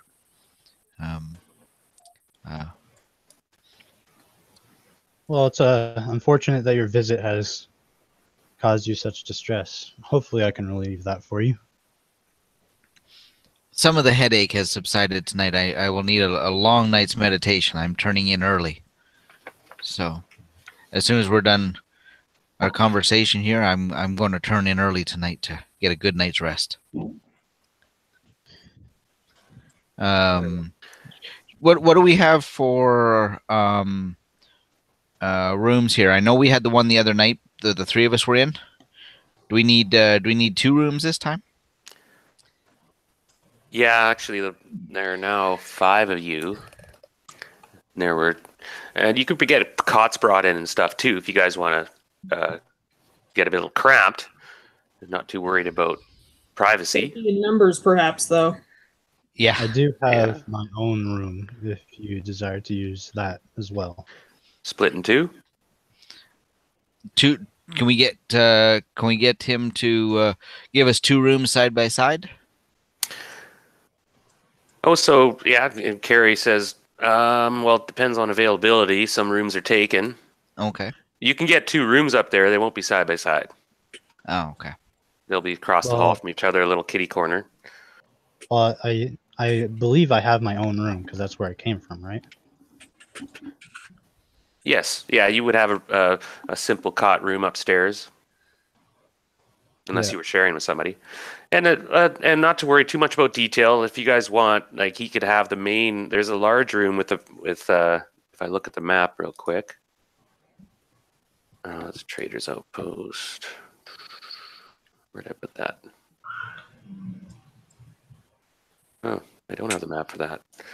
All right, so just assume that you guys get a room together. Let's just wrap that up. Yeah. Okay. He Good. says, yeah, we got a larger room available with 7 cots in it. Actually, 7 beds. And when you go up there, you realize it is very nice. It's a nice room. All right. And it'll only charge 5 gold pieces a night for the whole thing. We can manage that. Yeah. I'll take care of that for this night. Okay. And awesome. I'll have your things moved and everything ready, and they do that while you guys... And like I said, over the next 2 hours, you get to know each other, and Alex, you do know their character backgrounds a bit, so they do talk about themselves a bit. You form a bit of a rapport, and after a while, you all agree that we can stay in this one room for security, right? Mm-hmm. Okay. And you guys want to post watches? I think we should because of that assassin. You never know what she might be up to. Yeah. I'll I'm take going the to first need watch. most of the night's rest just to be recovered by morning. You need a full rest, yeah. I'll take first watch. I'm not in too bad a shape. Okay. Wait, Gordon, you're not injured, are you? No. Why don't we just split it? Very well. Yeah. They can rest. They could use the rest. They would be fully healed if they rested. That'll work. All right. Yeah, and by the way, magic healing does help concussions. So when you did that, the actual affects the concussion, so she's not -2 anymore. Okay. Yeah. And as well, I'm going to quickly go to... Now, you guys go to bed and go through your watches, and, everything seems to go well so far. Make a couple quick rolls. And meanwhile, back to Justin. You Hello. kind of come out of a nice dream, actually. At one time, you were like in searing pain. You remembered this hard impact in your upper shoulder. You did your best to twist out of the way, but this huge brute was swinging like a banshee, and then you just went down and lost consciousness. And now you feel up where that wound was, and the bone, which you could have swore you felt crunch and snap, is whole. And then not only that, but there are tendrils of roots and branches going into your skin. And you try to move a bit, but you're kind of held down somewhat. And you hear this in your ear, you hear this shh, and this hand caresses your face. Please do not move too much. They are doing their job. You will be well soon. How do you feel? Better, I think. Alive, anyway. And what is your charisma? My charisma's 13. And your comeliness? 13. Okay.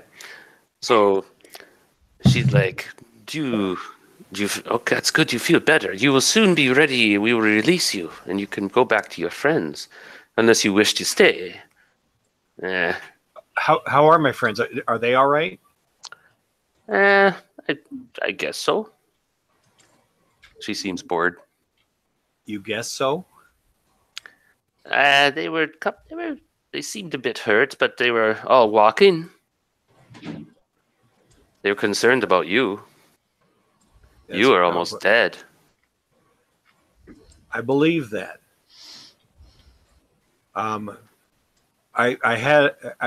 had a horse. Is he around? He is.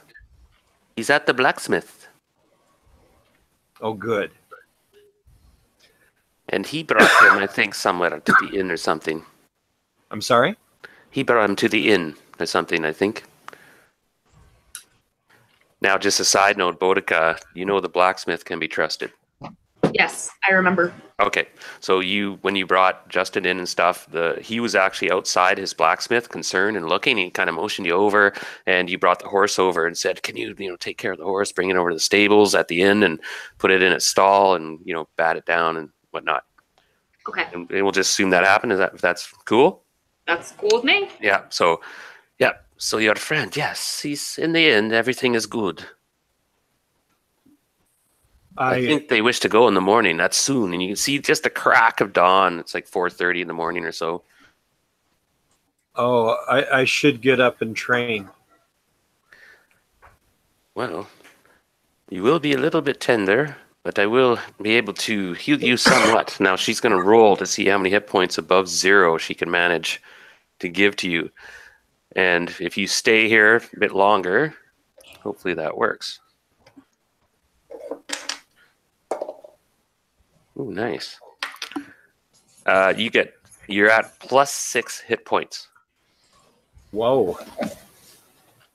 And you feel pretty good. Your shoulder is knit. It's like, yeah.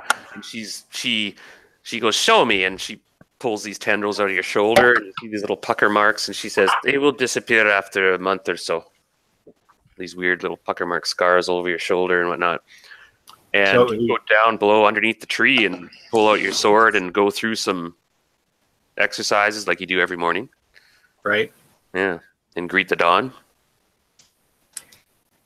And you realize you're very functional. Like, you're not 100%, right? But you can be healed at this point. And so everybody's ready to go now. Everyone's in bed, in the treehouse, in the inn, snuggled in. Yep. Okay. So you're supposed to meet up early the next morning and try again. Go back to the stronghold. I'll do my morning prayers with Belle. May I ask how long the gaming sessions usually last? How much later are we going? That's a good question. It goes anywhere from usually 3 to 5 hours. Okay. But I mean, there's sometimes it only goes 2 or something if people are like, yeah, it's late night and stuff. And some nights everyone can stay up and keep playing. I'm hoping to get back into it. We had a bunch of role playing to do because we had new character, right. And we were actually dealing with a lot of stuff, which is fine. Has to be done. Right. Yeah. So how much later do you guys have to play? Because I plan on going for a while yet. All right. I don't have anything to do until I go to my discussion group first thing in the morning. Yeah, I have to work in the morning as well. It's about 7:30 here, and it's 8:30 here. Yeah. So I got 10:30, but I can muddle my way through Friday, and then I'm off for the weekend, so I'm good. Well, we could play for another hour or two then, or something. Yeah, I'm good. Another hour or so. Sounds like a plan. And we can start earlier next time. I actually started at 6 this time on purpose. I thought there were some people that needed a later start, but I can start earlier by an hour or so too. So we can get in 3 or 4 or 5 hours sometimes. I was wondering if we could adjourn for just a minute or two so I can go. No, good question. Yeah, excellent idea. So let's take 5. All right. We got a lot to think about, ingest. Okay. Yep. All right. Fresh. See you in a bit. Yeah, we'll be starting in the morning.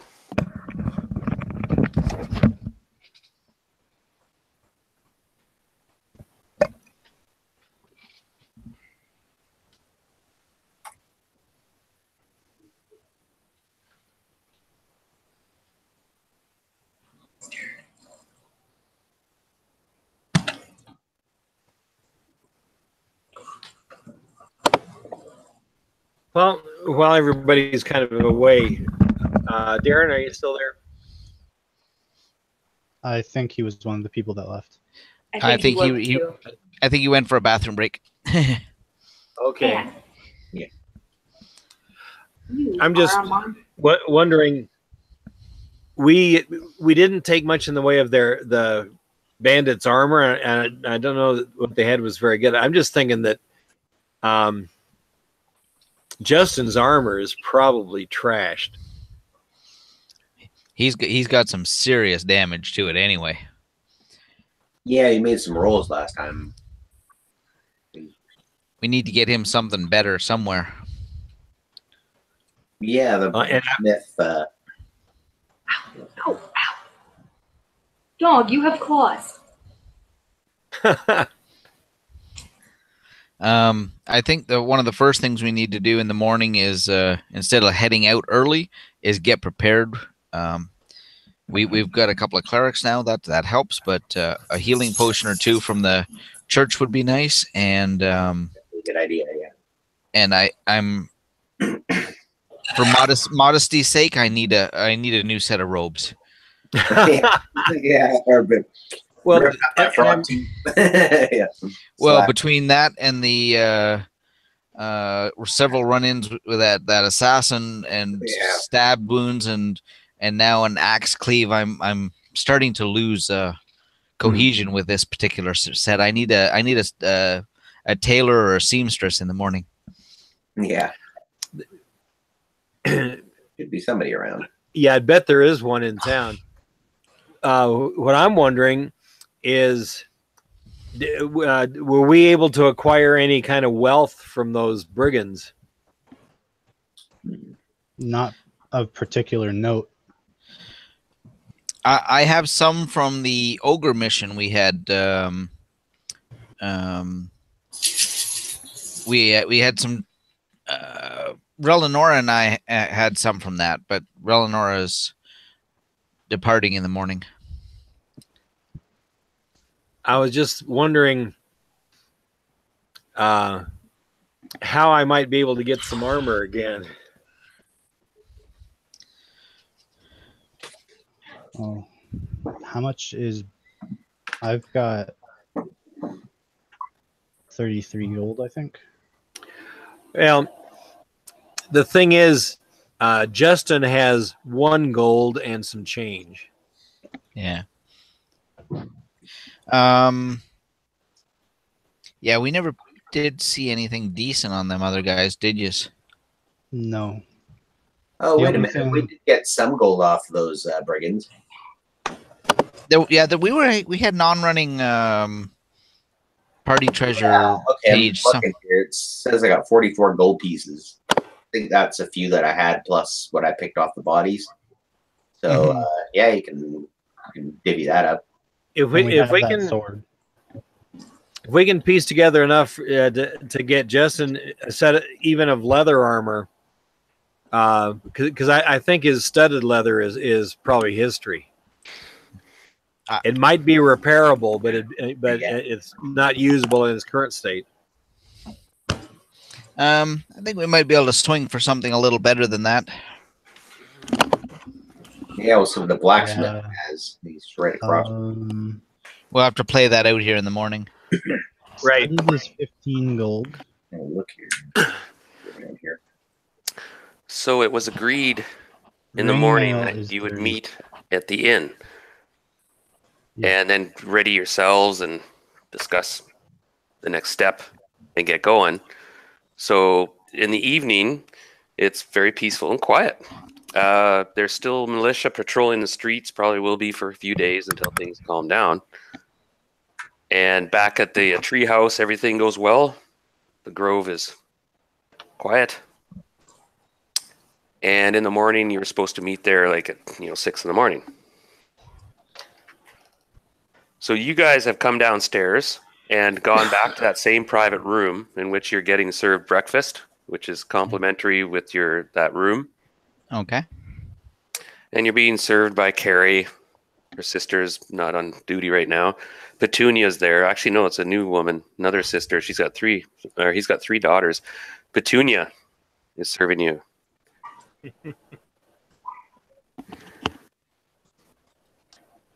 And you guys are waiting for Boudica and Justin.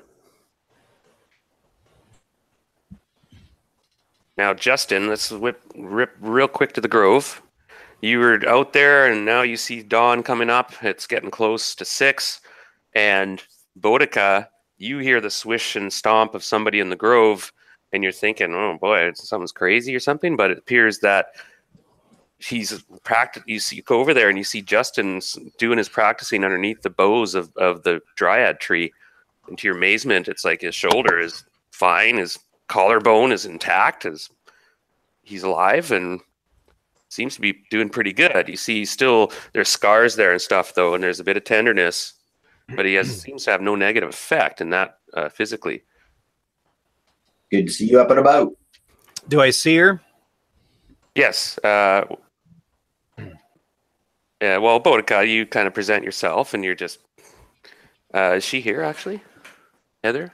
Yes, I'm here. Oh, yes. I've just been listening. Go ahead, Heather. I didn't mean to. Oh, no worries. You can kind of watch him for a while if you wish, or so on. But he seems he's in his thing. It's probably about 5:30. Dawn's coming soon, and at about 6 or 6:30 you're supposed to meet at the end. Yeah. Once it seems to be that there's a breaking point, I'll say something to him once he's toward the end of his training, and it appears that he's starting to relax into it, because I don't want to startle him while he's tender and swinging a sword. That doesn't sound like a good idea. Yeah. Sure enough, you meet again. You come in there, and he wraps up and nods at you. Boudica. You seem to be glad healing. to see you. You seem to have healed well. Yes, did amazing. Daphne do well? I thought I was dead. Daphne does amazing things. Is that who I have to thank for this? Yes. I don't know where she is right now. She's probably in her tree. That's where you spent the night. Okay, I'm sorry, I don't remember very much. Somebody spoke kindly to me. There were plant things growing into me that seemed to be healing me. And I told her that I needed to be up this morning. She said that the rest of you were hurt but able to walk, and I took that to be good. That sounds like Daphne, all right. So you must have. Where are we exactly? You guys are, you suddenly realize you wake up in this strange place, Justin. Yeah, exactly. You look around and you stop your swordplay as the light starts to notice, because you did before. First of all, you woke up in a wonderland. You were in this tree where every leaf seemed to shine this sort of, when you look at diesel in water, it had this fluorescent sort of spectrum go through every leaf, and it would, when the light sparkles off them, it just dazzled you. And then you didn't notice much else. You were in this small grove, and you just took it for granted. You went into your mode with your sword, testing out your shoulder like a good soldier. And then now you stopped and you look around Boudica, and you see these massive ancient trees which storm up to form a huge canopy over you, which lets a filtering trickle of sunlight in. It's a wonderland, and mosses and vines grow everywhere, and undergrowth, and there's just quaint little game trails, and there's birds around chirping as they go about their morning business. What a beautiful and rare place this is. Welcome to the Grove. The Grove. Jeru's Grove? Yes, sir. Is he here? Sadly, no.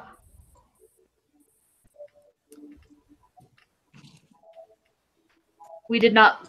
We did not find him. I very much need to speak with him. I understand. I have you to thank for my being here. Really? Well, when those two traitors attacked us, you took the brunt of the damage from the bigger one. That's the appropriate thing for someone like me to do. Well, I am I am in your. That was quite honorable, and I thank you. I'm glad that I was able to help you survive. Where are the others? They're at the inn. We are Where supposed is to the meet inn them from there. here? Oh, it's not far. I can take you there. And at this point, he probably picks up his studded leather armor, and says, "This is maybe usable to repair other armor, but it's not usable as armor per se. Well, Do you know if there's?" I'm Well, giving you your guys a horse special bond ability here. Just a second to interrupt. So Boudica, you can inspire him once a day to get +1 for 1 to 5 rounds. Wow. Just with like inspiration talking, like, and just by like witnessing him in that, and then his at morning exercise, and then you guys had this solemn moment where the first sunlight came down and whatnot, and you just formed a bond, a friendship, and you realize now that you are a first level cavalier, right? Yeah. So you almost went down on your knee when you saw her walking out of this huge, immense, beautiful canopy forest. Like she glides. She's so at home here, and you feel like a fish out of water. You've donned your armor, what was left of it, and so now Boudica, yeah, you felt like this kinship to him, and that he was like sort of a guardian. Not that it. Nah, it's wrong choice of word. Like he was a companion. Right. And that you had this sense that you can motivate him, and it would take you around, so you can't just do it in the middle of combat. Oh, unless you roll well, you could yell out and inspire him to get a +1 on his next actions. Wow. That's pretty awesome. And it could improve. Okay, this is something that could improve. That's awesome. Well, I took the liberty of bringing your horse to the smithy. If you'd like, we can see if he can do anything about armor for you. Oh, do you think? He's a trustworthy man, or at least Giroux trusted him. That would be good enough for me. Came quickly and then meet the others. I think so. The smithy is but a stone's throw from the inn, so it'll be on our way anyway. Good. So I will follow Boudica. Okay, so if you follow the screen I'm using on Google Hangouts, I see I brought you to the blacksmith here. And you guys, sure enough, he's up early and he's stoking his fire. He's getting ready for the work. He doesn't want to wake up the neighbors and start clanging away with his hammer at 6 a.m. But right here is the blacksmith. Now the guy's long time for the coals to get hot enough. Oh, it takes him a while and stuff, and he starts early. And you see he is the description. Here, I'll have to stop this now. Give me 1 second. 1001.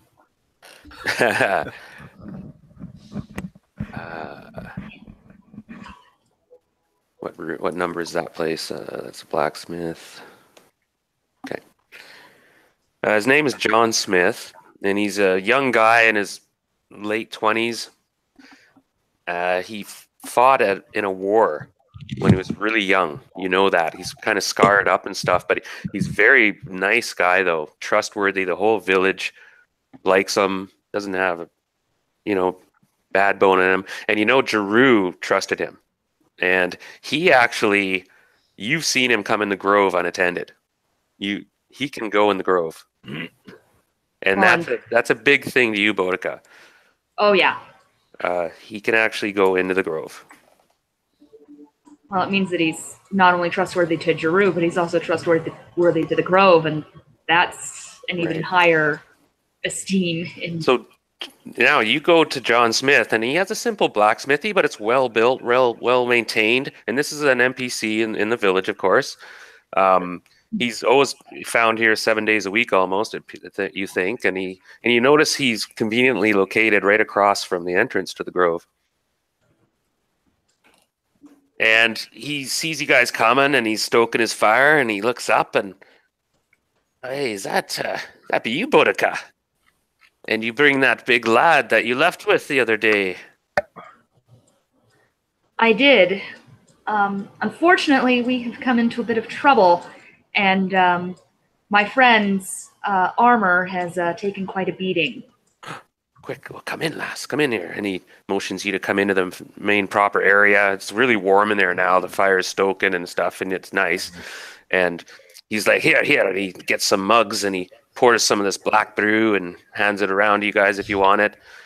And he goes, it's a strange bean we stomp in hot water. I bring it from the south when I was there. It's very good. That's where though. I'm from. Oh, is that so? Yeah, I come from far to the south. A land called the Yeomanry. Ah. Oh, it's probably, 1,500 leagues from here. Close to. But anyway, you have trouble. Armor, of course. And you look around, you notice it's a very utilitarian place. Like there's horse bridles and saddles being repaired and plowshares and pitchforks. But he's looking at you, and armor, you say? Yes, and I kind of point out that my studded leather is just shredded. And he goes, yes, and you do have an accent. You come from the south as well. So there's trouble there as well. And you can see he's already looking at your armor and stuff. And he goes, see, I do have a little something I can give you. I think you need. Indeed. Very low cost, though. Very low cost. And he brings out a suit of chainmail. Oh, man. Try this on. And he goes, you don't have to pay me if you don't need. I know certain rumors in the village, and I know there are some heroes in the village. He kind of eyeballs you both, kind of. He will go ahead and try it on. He would know how it fits. He just didn't have any. He helps you out, and you quickly don this chainmail, and it's really fine suit of chainmail. It's quite nice. Really quite nice. In fact, it's +1. Wow. He goes, I made this myself years ago when I was caught up in those things. It has been so long. I don't know what to do with it. I will start work on another, though. I think there are strange times coming to Hommlet. But use this armor well. If it takes damage, bring it back. I'm afraid it's not magical. It's just well built, and it's +1. And it suits you, and he quickly is tailoring bits of it and tightening straps, and you can tell he knows his stuff, and it's really nice. You're like, you made this? Wow.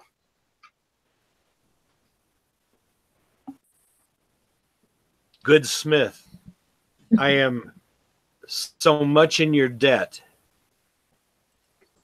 Know that if there is anything in the future that I can do to aid you, it would be so. There are a couple things. You can watch over her. And he nods towards Boudica. He seems to somehow know you. And he whispers, and find Jeru. That is my intent as well. I sensed as much. I think there are great things in store for you and your friends. But I see you in a hurry, so I wish you well. And he cheers you with his mug with that coffee in it, or a dark brew. Mm-hmm. And it's actually quite good. You guys, it's tart and, it's coffee. You're like, And he sees in one book I heard it referred to as black wine. Yeah, it's hot, and it was good. And he waves you guys off, and he wishes you well. And if just for a moment, I'd like to look in on my horse. Oh, at the inn, the back of the inn. Yeah, you can have a moment. So we'll go to the inn now. You guys are, yeah, you look good in that armor. It's nice. Suits you well. And you go round to the back of the inn, and Patrick is still recovering with his neck wound. And so your horse, sure enough, is in there. And it's been tended by the innkeeper and his wife and stuff, but it's well looked after and happy. And it's happy to see you, gives out a big nicker and nuzzles you. Oh, yes. Oh, yeah. And you have a moment there, and I suppose Boudica's with you, and you all have kind of a moment. And the horse likes Boudica as well, I'm assuming. Hey, if they're with me, it probably likes him. Yeah. And Boudica, give me a dexterity check. Okay. Hang on. Well under my dex. Okay, all's good. You did notice, though, Justin, that this Boudica is wrapped head to toe in this magical cloak that obscures her features, hides her legs and her arms. She actually wears gloves, you've noticed as well. You've never I probably wouldn't be able to tell that it's magical, just that she's wrapped from head to toe in it. Well, you've sensed after watching her move in it and stuff that it has some sort of weird properties. Maybe not magic, but it tends to blend, especially with certain forestry backgrounds. But anyway, you just notice that, and you notice that she does a really good job of staying covered up, and you wonder if she has a disease or something, maybe. Right, or is disfigured in some way. Or disfigured, yeah. Anyway, so you guys are frolicking with the horse for a bit, and he nickers and is happy, and if you want, you can get him ready pretty quick. Okay. I think I'll wait until we talk to the group and before I saddle him up and stuff.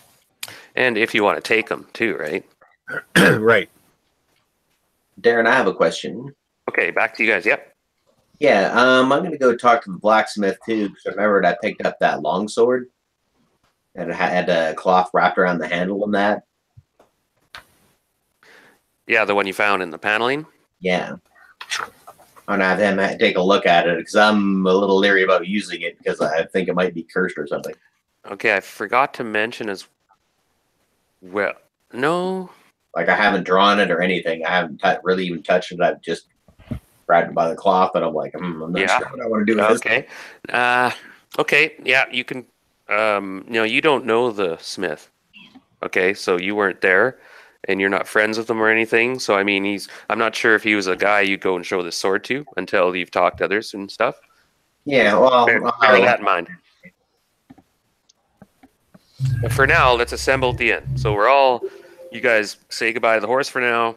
You guys go into the inn proper. You see that there are a few people around already. It's pretty active. The dwarves are down here pigging out again, getting ready. They're heading off to the fortress to work on the fortifications. They've hired these dwarves, a band of them, to work there. And you see the same group that was there last night pigging out is there again this morning, and they're heading out. And a few other people are hither and dither. You guys go to your private room, which has been very handy. And you all meet there. I won't. You guys can move your tokens there if you want or whatever, but we don't really need them at the moment. And you assemble. Anything now? You guys share some information, I guess. There's a lot of information, I guess, to share. Do you guys want to hold? There's some things to hold back, maybe, but you're introduced to these new characters. When you walk in, you notice that there is a half-elf and a human. Shorten, are you or no? Shorten's human. Yeah. Human. And introductions are made. We'll just kind of assume that. Yeah. Hello. This is so and so and so and so, and these are the two people. These are new, and the innkeeper brought this person, and she healed us, and so on. And I will say to the group, once we're reunited, how glad I am to see them again. We're glad to see you standing this morning, too. I'm glad to be standing. Myself, I was not walking real well last night or yesterday afternoon either. A good night's rest has made improvement on that, and a little favor from our new friend. Bella's quite good at healing headaches. I'm shocked you're in such good shape. So am I. Good. We all need to be strong today. I felt like I was extremely lucky to be alive. That was a great learning experience at the very least. And breakfast is served, and you guys eat and chat some more. Anyone else? And everyone seems grateful and getting in good spirits. Despite we're getting recharged, ready to go. You have 2 new members that seem trustworthy, not shady and cold and creepy looking, and come with a good introduction from somebody we already know. Yeah. Well, yeah. And so that's now before we go, you did mention now you noticed that Justin is wearing some spiffy armor. Really nice, smooth links that just kind of glisten. They've been polished and they've been pressed, like in some sort of method that you take a chainmail shirt and you press it through rollers and sort of flatten it a bit, and it seals up little holes and creates a more uniform, overlapping defense. Nice. Yeah, you're like, wow. Isn't it? This was a gift, if you can believe it. I am so fortunate. I think maybe my luck has turned, and this is the first evidence of it. New patron, perhaps? In a sense. Someone with whom we have a common friend. Seems many of us have a common friend in this village. It is, in fact, the missing druid, Joru.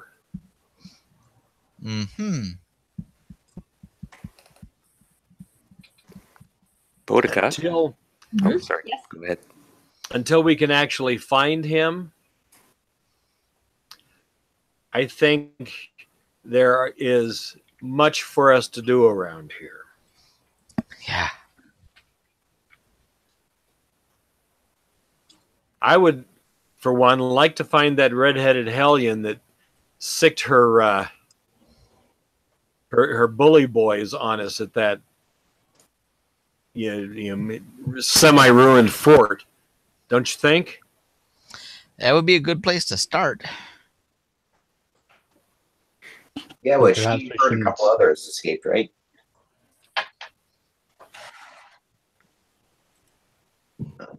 I need everyone to make a +10 dexterity roll. I might not even be able to make On that. what? I On might be able what? to. A D20? Yeah, and add 10 to Yes. your roll. So it's difficult roll. You're trying to get Can't- less than your dexterity, but you're adding 10 to your roll. Sorry, that was not the one. I just accidentally clicked the thing again. There we go. Oh, gotcha. +10. Oh, shit, I actually made it that time. Or no, wait. No, I didn't. That was you. God. So did you pass, Dean? Oh, yeah, by like 5. I gotcha. Anyone else? No. What are we rolling for? Dexterity +10 roll. So big penalty. No, I wasn't even close. Okay, Zhang, you see something familiar. Now the fire. Ow, cat just bit me in the shoulder. Did you see that? You notice the fire's out, Sister Zhang, Yes. and you see a sparkle come down from up the chimney. Just a little sparkle. Not them guys again. Oh no.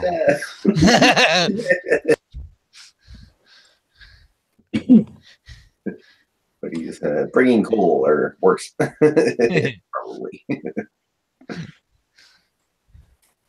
And that's it. And then it's gone. I'm gonna go over and check out the fireplace and make sure that I don't see any more sparkles around. So, and how do you do that? Just walk over like I'm checking the fireplace to actually see about maybe possibly starting it for the morning for some heat. Nonchalantly? Yeah. Casually saunter over. Check and see about starting the fire. Maybe I might actually even go ahead and actually try and start a little fire in there for some warmth this morning. Okay. Everyone sees Sister Zhang just all of a sudden get up nonchalantly, go over and start to make a fire in the fireplace. And you guys have been eating your breakfast and been chatting and stuff. You told them about this, where you got the armor, the smith. It was a gift, right? And so, Brad, you can zip over there if anyone wants to go with them right now. You can go to the blacksmith. Oh, okay, that sounds and good. introduce yourself to him, and you should go maybe with somebody who knows or met the blacksmith. Yeah, or if anybody else who needs anything identified, or new weapons, or Who's all going? Basically, we're done. When we're done breakfast, we all had a couple of stops we wanted to make around town. yeah, Yeah, if someone wants to go meet the blacksmith, I'd be honored to introduce them. Right. thank you. Now, Yeah, I'm you ahead see, of it. you know who, Zhang. Mm-hmm. You sneak a peek up the flue, and he's got his hands over his lips, looking at you, Mm-hmm. and he motions like this, and he gets you to hold your hand out. And he gives this little slight, tiny little whistle, and you see the pudgy one come down beside him, and he looks at him like, what? And he suddenly just spanks him in the ass. Wham! The other one just goes smack. Snaps. What? And also, What? of course, a large column of pixie dust comes down. You know what to do. You just quickly, whoa! You scoop it in your hand best you can. Get some of it filters around the outsides and stuff, but you like, and then they're scrapping away and smacking each other and stuff, and they disappear up the chimney. Pixie Scott. Got me a handful of pixie dust. Four-sided die. So, have you prayed the Palor yet today? To distract us. D4.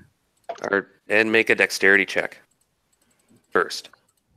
Oh, okay. Sorry, I'll change that back. To see how much. 9 under 17. Okay, so roll four-sided. Wow. Okay, so you get 2 doses of pixie dust. Woohoo! And you know that they act as a potion of invisibility, or a spell invisibility. So as long as you don't do an action or an attack, you're invisible as long as you want. Yeah. Until you do something. Ooh, good for taking out guards. Now you spin back into the room because you see they're gone now. They're pissing off, and they were probably sent by Gregarious or Daphne, right? Give me a second to write that down here. You guys can go ahead and do the other stuff. Belle, you saw this last. Actually, you saw the end of it. You suddenly saw and you heard some sounds in the chimney, some slapping and spanking sounds, and a scurry as like a bunch of bats were leaving the chimney. And then you see Sister Zhang backpedal carefully out, and there's this beautiful, sparkling little pile in her hands. She's like, "Quick, get something."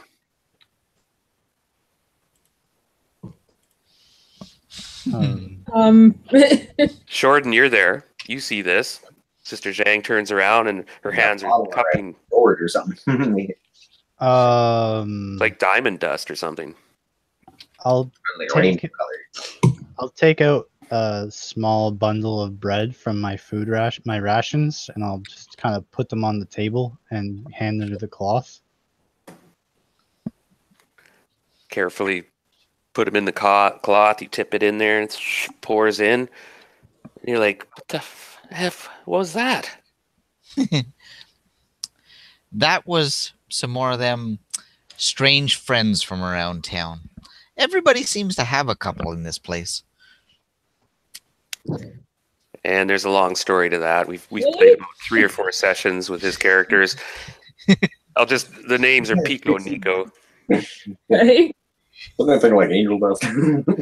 Now you can tell them a bit more if you want or not, but As we walk along later, as we're going around town, Pico and Nico are a pair of pixies that are more trouble than they're helpful, but they come in really helpful at some times. Okay. They're friends of Daphne's as well, and Gregarious, and maybe acquaintance would be a better term than friends. I don't know who Daphne or Gregarious are, right? no, you don't. You're right. No, and then we're kind of metagaming here. But he does, and he tells you.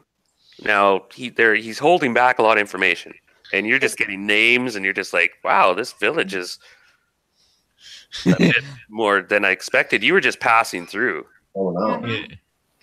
And Shorten, you were sort of in that way, but now you found you're caught up in bigger things. Well, it seems Heronius has brought me in the right direction after all. Yeah, right, Heronius. So you'll have a moment for evening prayers or morning prayers, and last wrap up as I'm going to go back to Justin and Thrandrau. They go back to John Smith, and now he's got the heat. It's hot in there now, and he's getting ready to start some work on a plow or whatnot. But he sees you coming back, so he goes, well, that was quick. I hope the armor is still okay. The armor is more than fine. This is my friend Thrandrau. We've been traveling together, and Good day, Sir Smith. Good day. he heard something in this place we were just exploring, an odd sword, and he wanted you to take a look at it, if you'd be so kind. Yes, it has a black blade and it has a cloth wrapped around the handle. So I haven't wanted it to really do anything with it or even draw it because I'm not sure what it's about. Okay, roll your charisma, Thrandrau. Because John is eyeballing you like, and he's muttering kind of black Like blade. Wrapped handle. And you see he's suddenly a bit serious. He's kind of stopped tending the fire a bit. And Ooh, I got it. Under 10. come in. He looks around real quick. Where did you find such a blade? The oddest of places, just hidden. And I was concerned about it having a wrap on the handle. Like it could possibly be cursed or something. No, but where did you find it? Oh, yes, at the moat house. You've been there. Fighting bandits. We put a large dent in their numbers, but we're going to go back and see if we can clear the place for good. Ah, I see. That's where you were. Well, I will warn you, that outpost was once an outpost for an evil sect. It was destroyed about 120 years ago. Yes. Let's come in. Show me this blade. And he goes to a table but be careful. Just pull it out. I sense something strange. And he pulls a big curtain around the front. Kind of gives you some privacy. It's pretty open smithy. Mm-hmm. Okay, yeah. I keep the cloth wrapping on it, I guess, and just grab the cloth wrapping. Try not to touch the blade or anything like that, and just slowly kind of bring it out and have a look at it, see if there's any sort of markings on it.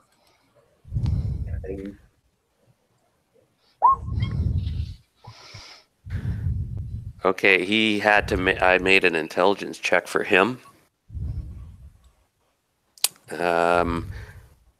His eyes go open wide, and you didn't really realize the blade is, in one way, simple. It has a slight curve to it. It's not real long. Might be just over a short sword. It's slightly curved, one-edged. It has a nice, fine line going down it. Bit more like a scimitar Almost. or a tumbar. Yeah, and that you pull the cloth away from the handle, and the handle is quite functional. But his eyes go wide at the metal. Whoa! Is it so? And you see it's morning out. Do you mind if I try something? There is one test to see if this is what I sense it is. Sure. Go ahead. I'm afraid, though, it may cause some damage. I hope not. I'll be brief.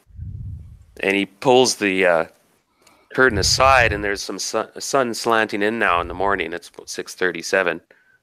And the sun's coming in, and he takes the blade and some tongs, because he's just I'm being careful. But anyway, he takes it and tongs, and you guys are watching him curiously. And he goes and holds it in the sunlight. And you wait there for a little bit, and he's watching, and you're all waiting, and a full minute goes by. And he's still holding it, and he's starting to kind of, head's nodding a bit. He's watching it, he looks back at you.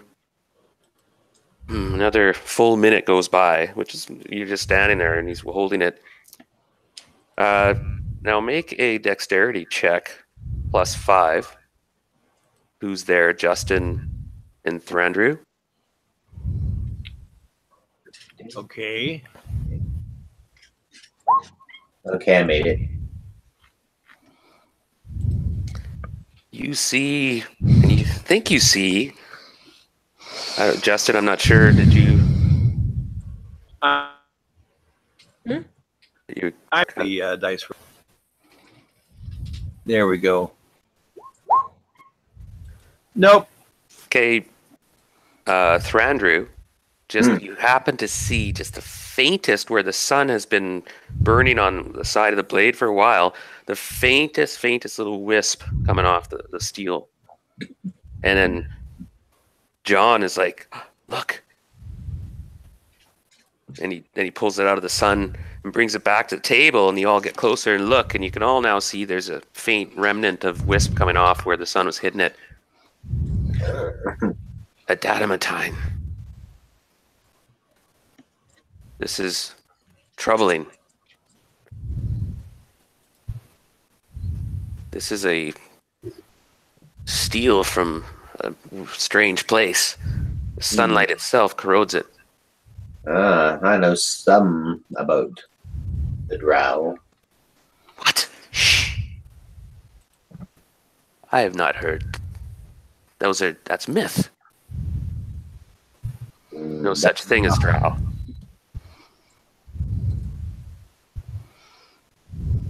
Oh, they exist. And then he's... So the old myths can be true? And he has a moment. I don't know where you found this blade. It's at the stronghold. It's a remnant from another time. Hidden away, perhaps. In the dark. It's a fine weapon. Can't be used in daylight.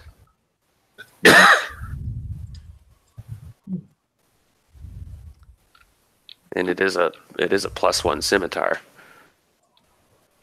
It's been corroded. You notice now that it is not shiny and smooth. Yeah, it's like a dull black kind of. Yeah, and it's also it was better at one time. Like, it's been exposed to outside to electromagnetic radiation too much. Yeah, so it'll and then that's about what he can tell you about it. Very interesting. Now, Justin, you've heard about drow in fairy tales. They were like boogeymen, women. Yeah. Out of complete myth and just legend.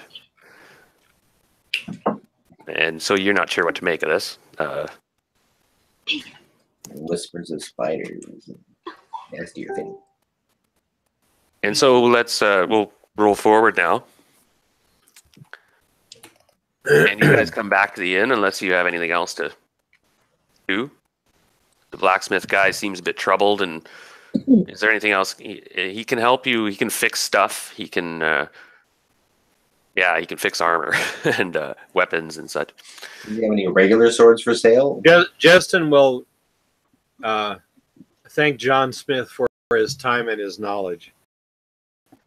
Yes. And and I thank you for helping the village. And as I said, find Jeru. I thank you. This has opened my eyes to other possibilities of what could be involved with what's going on around here. indeed.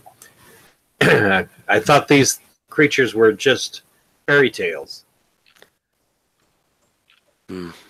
Or myth. Seems Myth lately. fairies. He goes, well, lately there was a demon in town, the village claims, but I think it was something else. Not sure. But I give you one piece of advice, because I think I've picked this up. I just don't like the merchants in the town. They have they're fair, and you can buy all sorts of things there. But I just do not like them. I do not know why. And he goes back to heating his coals as you guys were just leaving. And it was like an odd thing to say. You're just like, okay. But the clock's ticking a little while, so you guys, we better get back to our friends.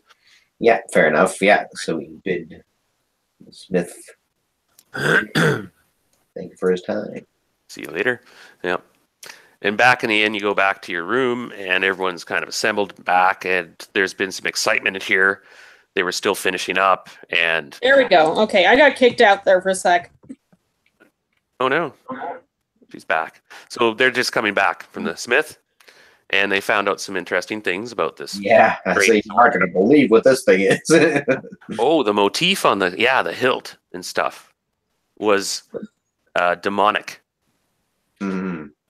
And perhaps even having a arachnid feel. Strange. Yeah, I showed these guys, and I'm like, yeah, I've been told it's adamantine. What do you do with that sword, by the way? What do you do with the sword? I'll keep it for now. Okay, it's just put it on your back or something? Yeah. Sister Zhang, what do you say about your little encounter? Who else has met Pico Nico here, by the way? Or I can trade it to the smith for another thing here. Bodicia has. Yeah, I You've have. met Pico Nico? You've met Pico Nico. Yes. Remember, I grew up in the Grove. Pico and Nico were regularly made fun of me, but we did pull a few good pranks when I was a kid. No doubt. No wonder the town probably had some interesting years there. We might have to do a backstory. Once I got too old. Well, once I got too old and Jeru discovered word of that, that kind of stopped. Probably draw attention to yourself, get caught one of these times. But you had a lot of fun with pixie dust. Oh, and yes. So when Sister Zhang shows you a handful of pixie dust that he just happened to grab. Capture. Yeah. You guys have 2 doses of that stuff, which may come in handy. Now, I realize we've just RP'd for another hour or so. So we'll continue to RP. We're obviously not going to get into the dungeon crawl or anything at this point. So I'm going to set it up for the next session. I kind of didn't expect us to. The church this morning. We'd a couple of us would like to swing up by the church and see about Yeah. picking up an extra potion in case we need. I know we've recruited a couple of clerics, but a potion is always nice to have right on the belt, handy in the middle of a fight. Yes. Or Okay. if you get separated from the clerics, that kind of thing. Okay. So who's going to the church? Now that's going to take a while. It'll take you 10 minutes to get there. Who knows how long? If they're up, it's 6:30 in the morning. Probably a typical monastery. Functions around the clock. I'll go. Listen.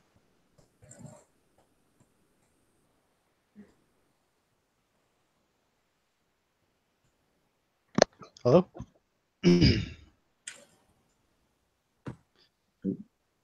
I'll go with him. I'm back. Sorry, Okay, something there we go. glitched out there. Yeah, Google's having a bit of a. I can tell we're doubled up and stuff. Right, hiccup. Yeah, we're probably going to have a little bit of a. We got 2 Alexes. Yeah. There goes my other one. It just dropped. Yeah. Okay, so let it sort out.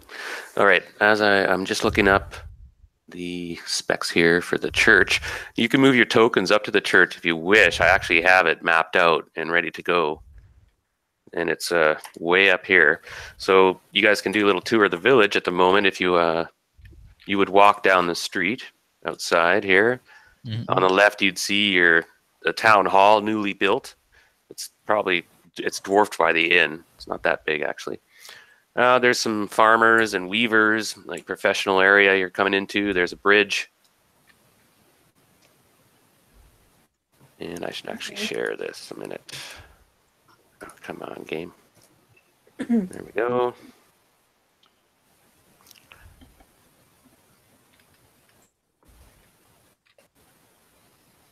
So, if you're looking at the map, you guys head north. It's not actually a bridge. It's a ford. They don't even have a bridge yet. It seems to be shallow enough, though. Everyone just goes across it, doesn't care. And you head over toward the church. And I'll now bump off that so you don't see what I see.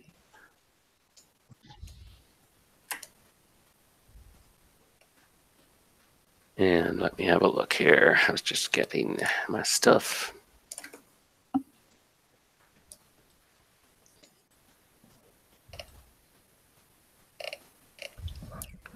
Okay, this newly built edifice was raised by the Viscount in honor of the aid rendered to him by the Arch-Cleric of Luna in the war against the Temple of Elemental Evil. It looks like almost like a sort of a Catholic sort of monastery. You can hear the early morning vespers being echoed out and chanted. They seem to have quite a flock. The head cleric at the moment, or the guy who greets you at the front doors, is named Calmert. And he says, blessings to you in the name of St. Cuthbert. Brothers and sisters, come in, come in. He seems to be a very formal, he's got robes on, definitely show that he is a priest of St. Cuthbert. He's got a huge cudgel at his side. So they're kind of no-nonsense priests in a way. Relatable. Yeah. So if you want, you can go into that building, I think. Can you see the floor plan and stuff? Yeah. Yes. Yeah. So he greets you. So, what brings you to the village of Hommlet? I see you are strangers and perhaps part of the recent excitement downtown. You could say that.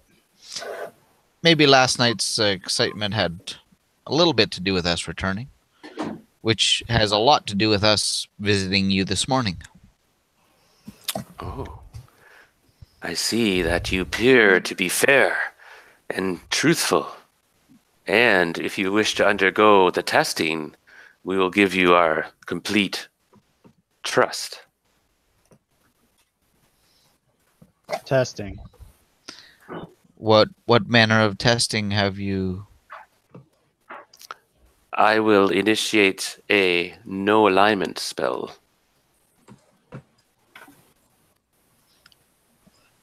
I'm comfortable with that. It's a procedure, and we are open about this.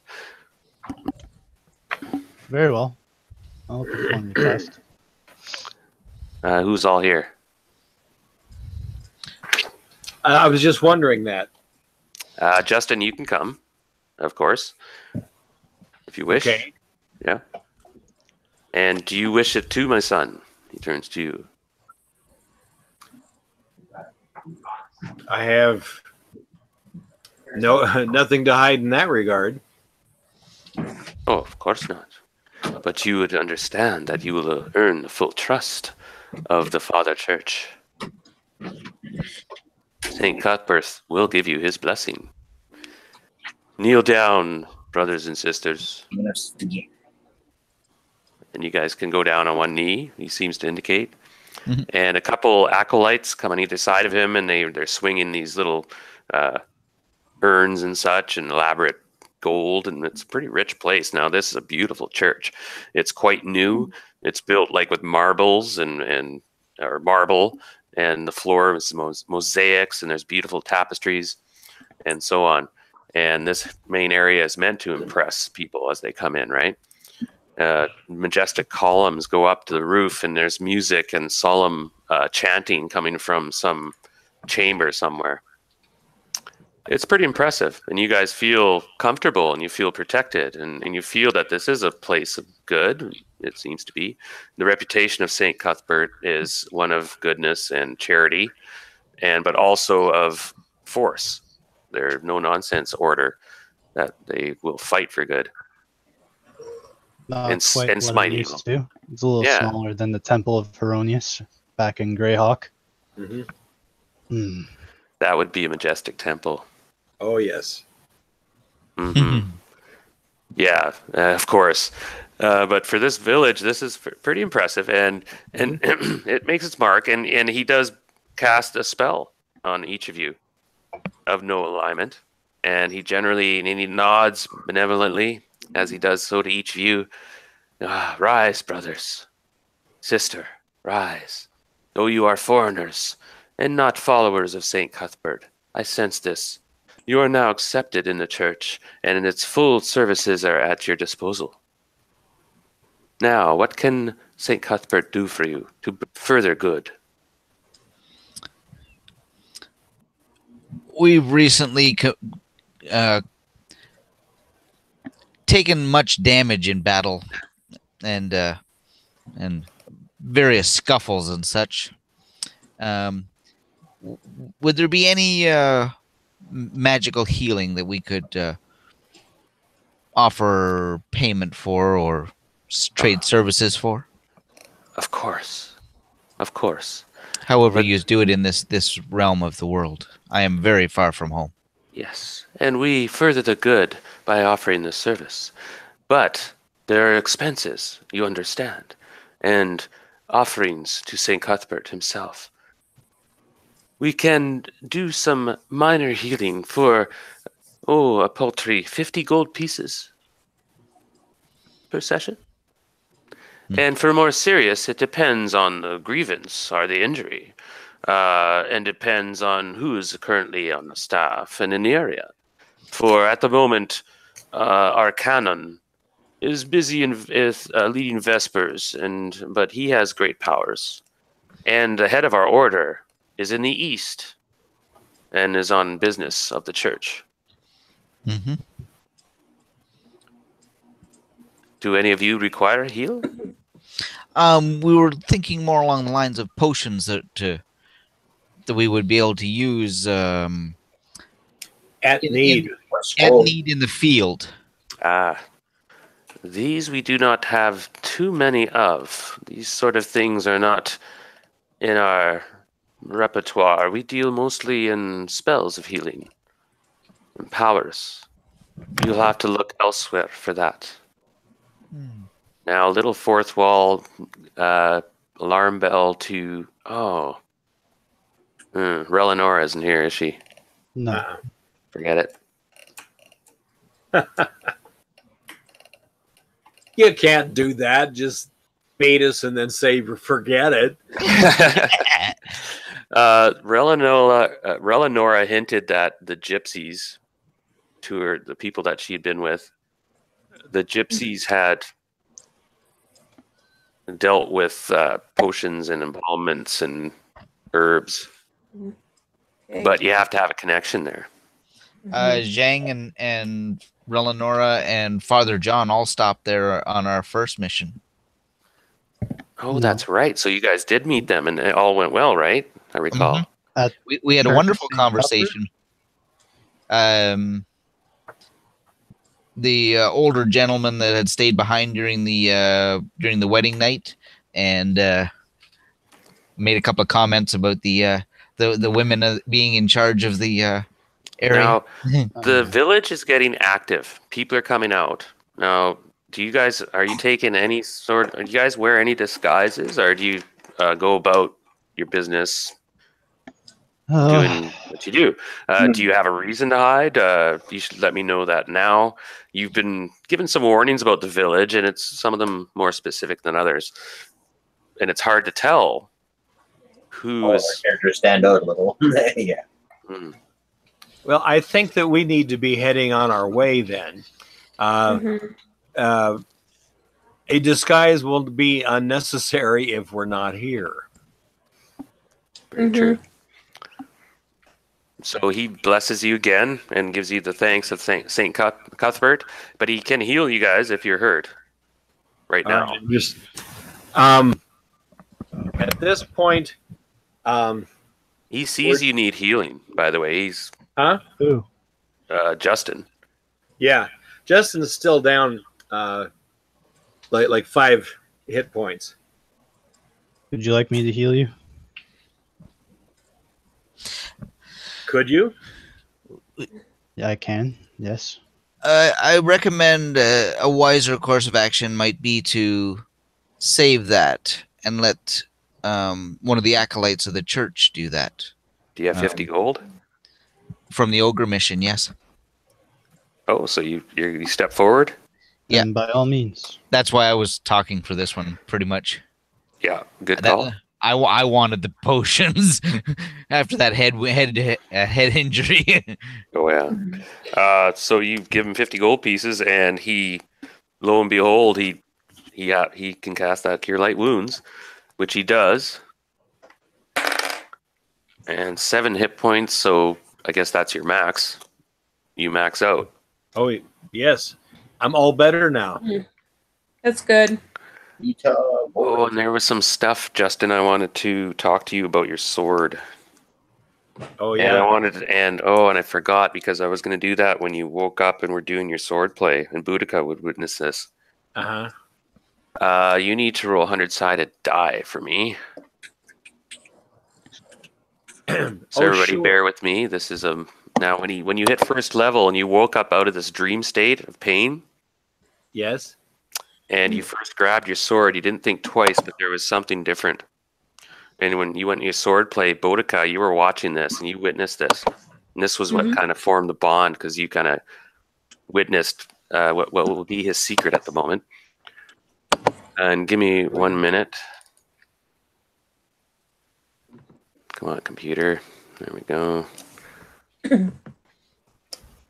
I got so much stuff open. My computer's just like, Join the club. Oh, We're in a club. We Pretty are. much. The Hommlet Club. The Hommlet Heroes. As long as it's not St. Cuthbert's Club, we're fine. Are the Orcus Club. Well, Whack. I don't know that you would know guys, it. not a club. Okay, 1 second. Give me that 100-sided die. I did. Okay, what'd you get? 88?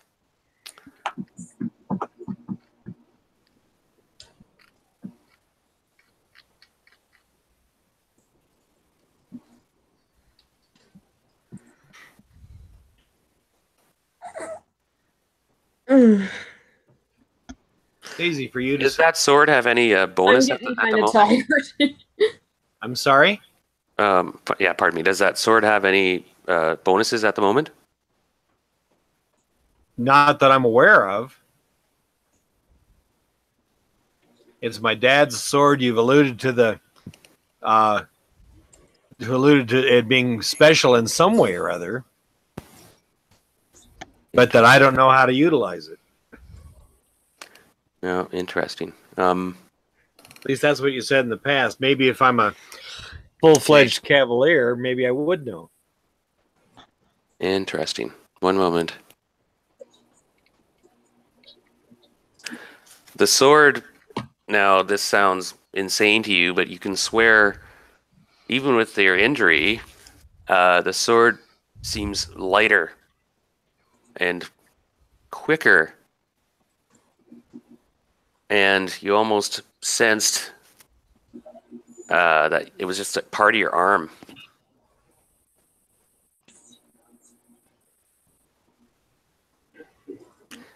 And that effect will give you +1 at the moment. But you sense some kindred spirit in the sword. And it's like, yeah, your ancestors, you realize how many hands of your ancestors that wielded it.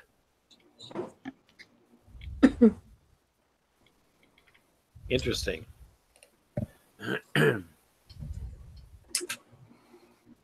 And we're going to wrap up this session in a bit here.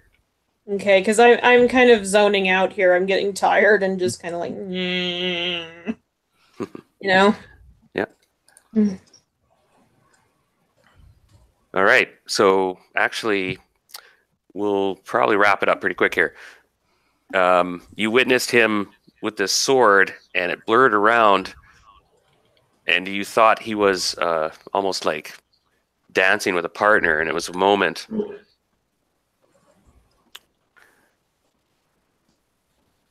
And you could have swore you had a voice in your head, Justin. Okay. Oh, that's interesting. And then it was gone because the sun came out, and Boudica came up, but it didn't seem that you were ready or anything. But it startled you, and it was almost like, "It's been so long," this voice in your head said. Hmm.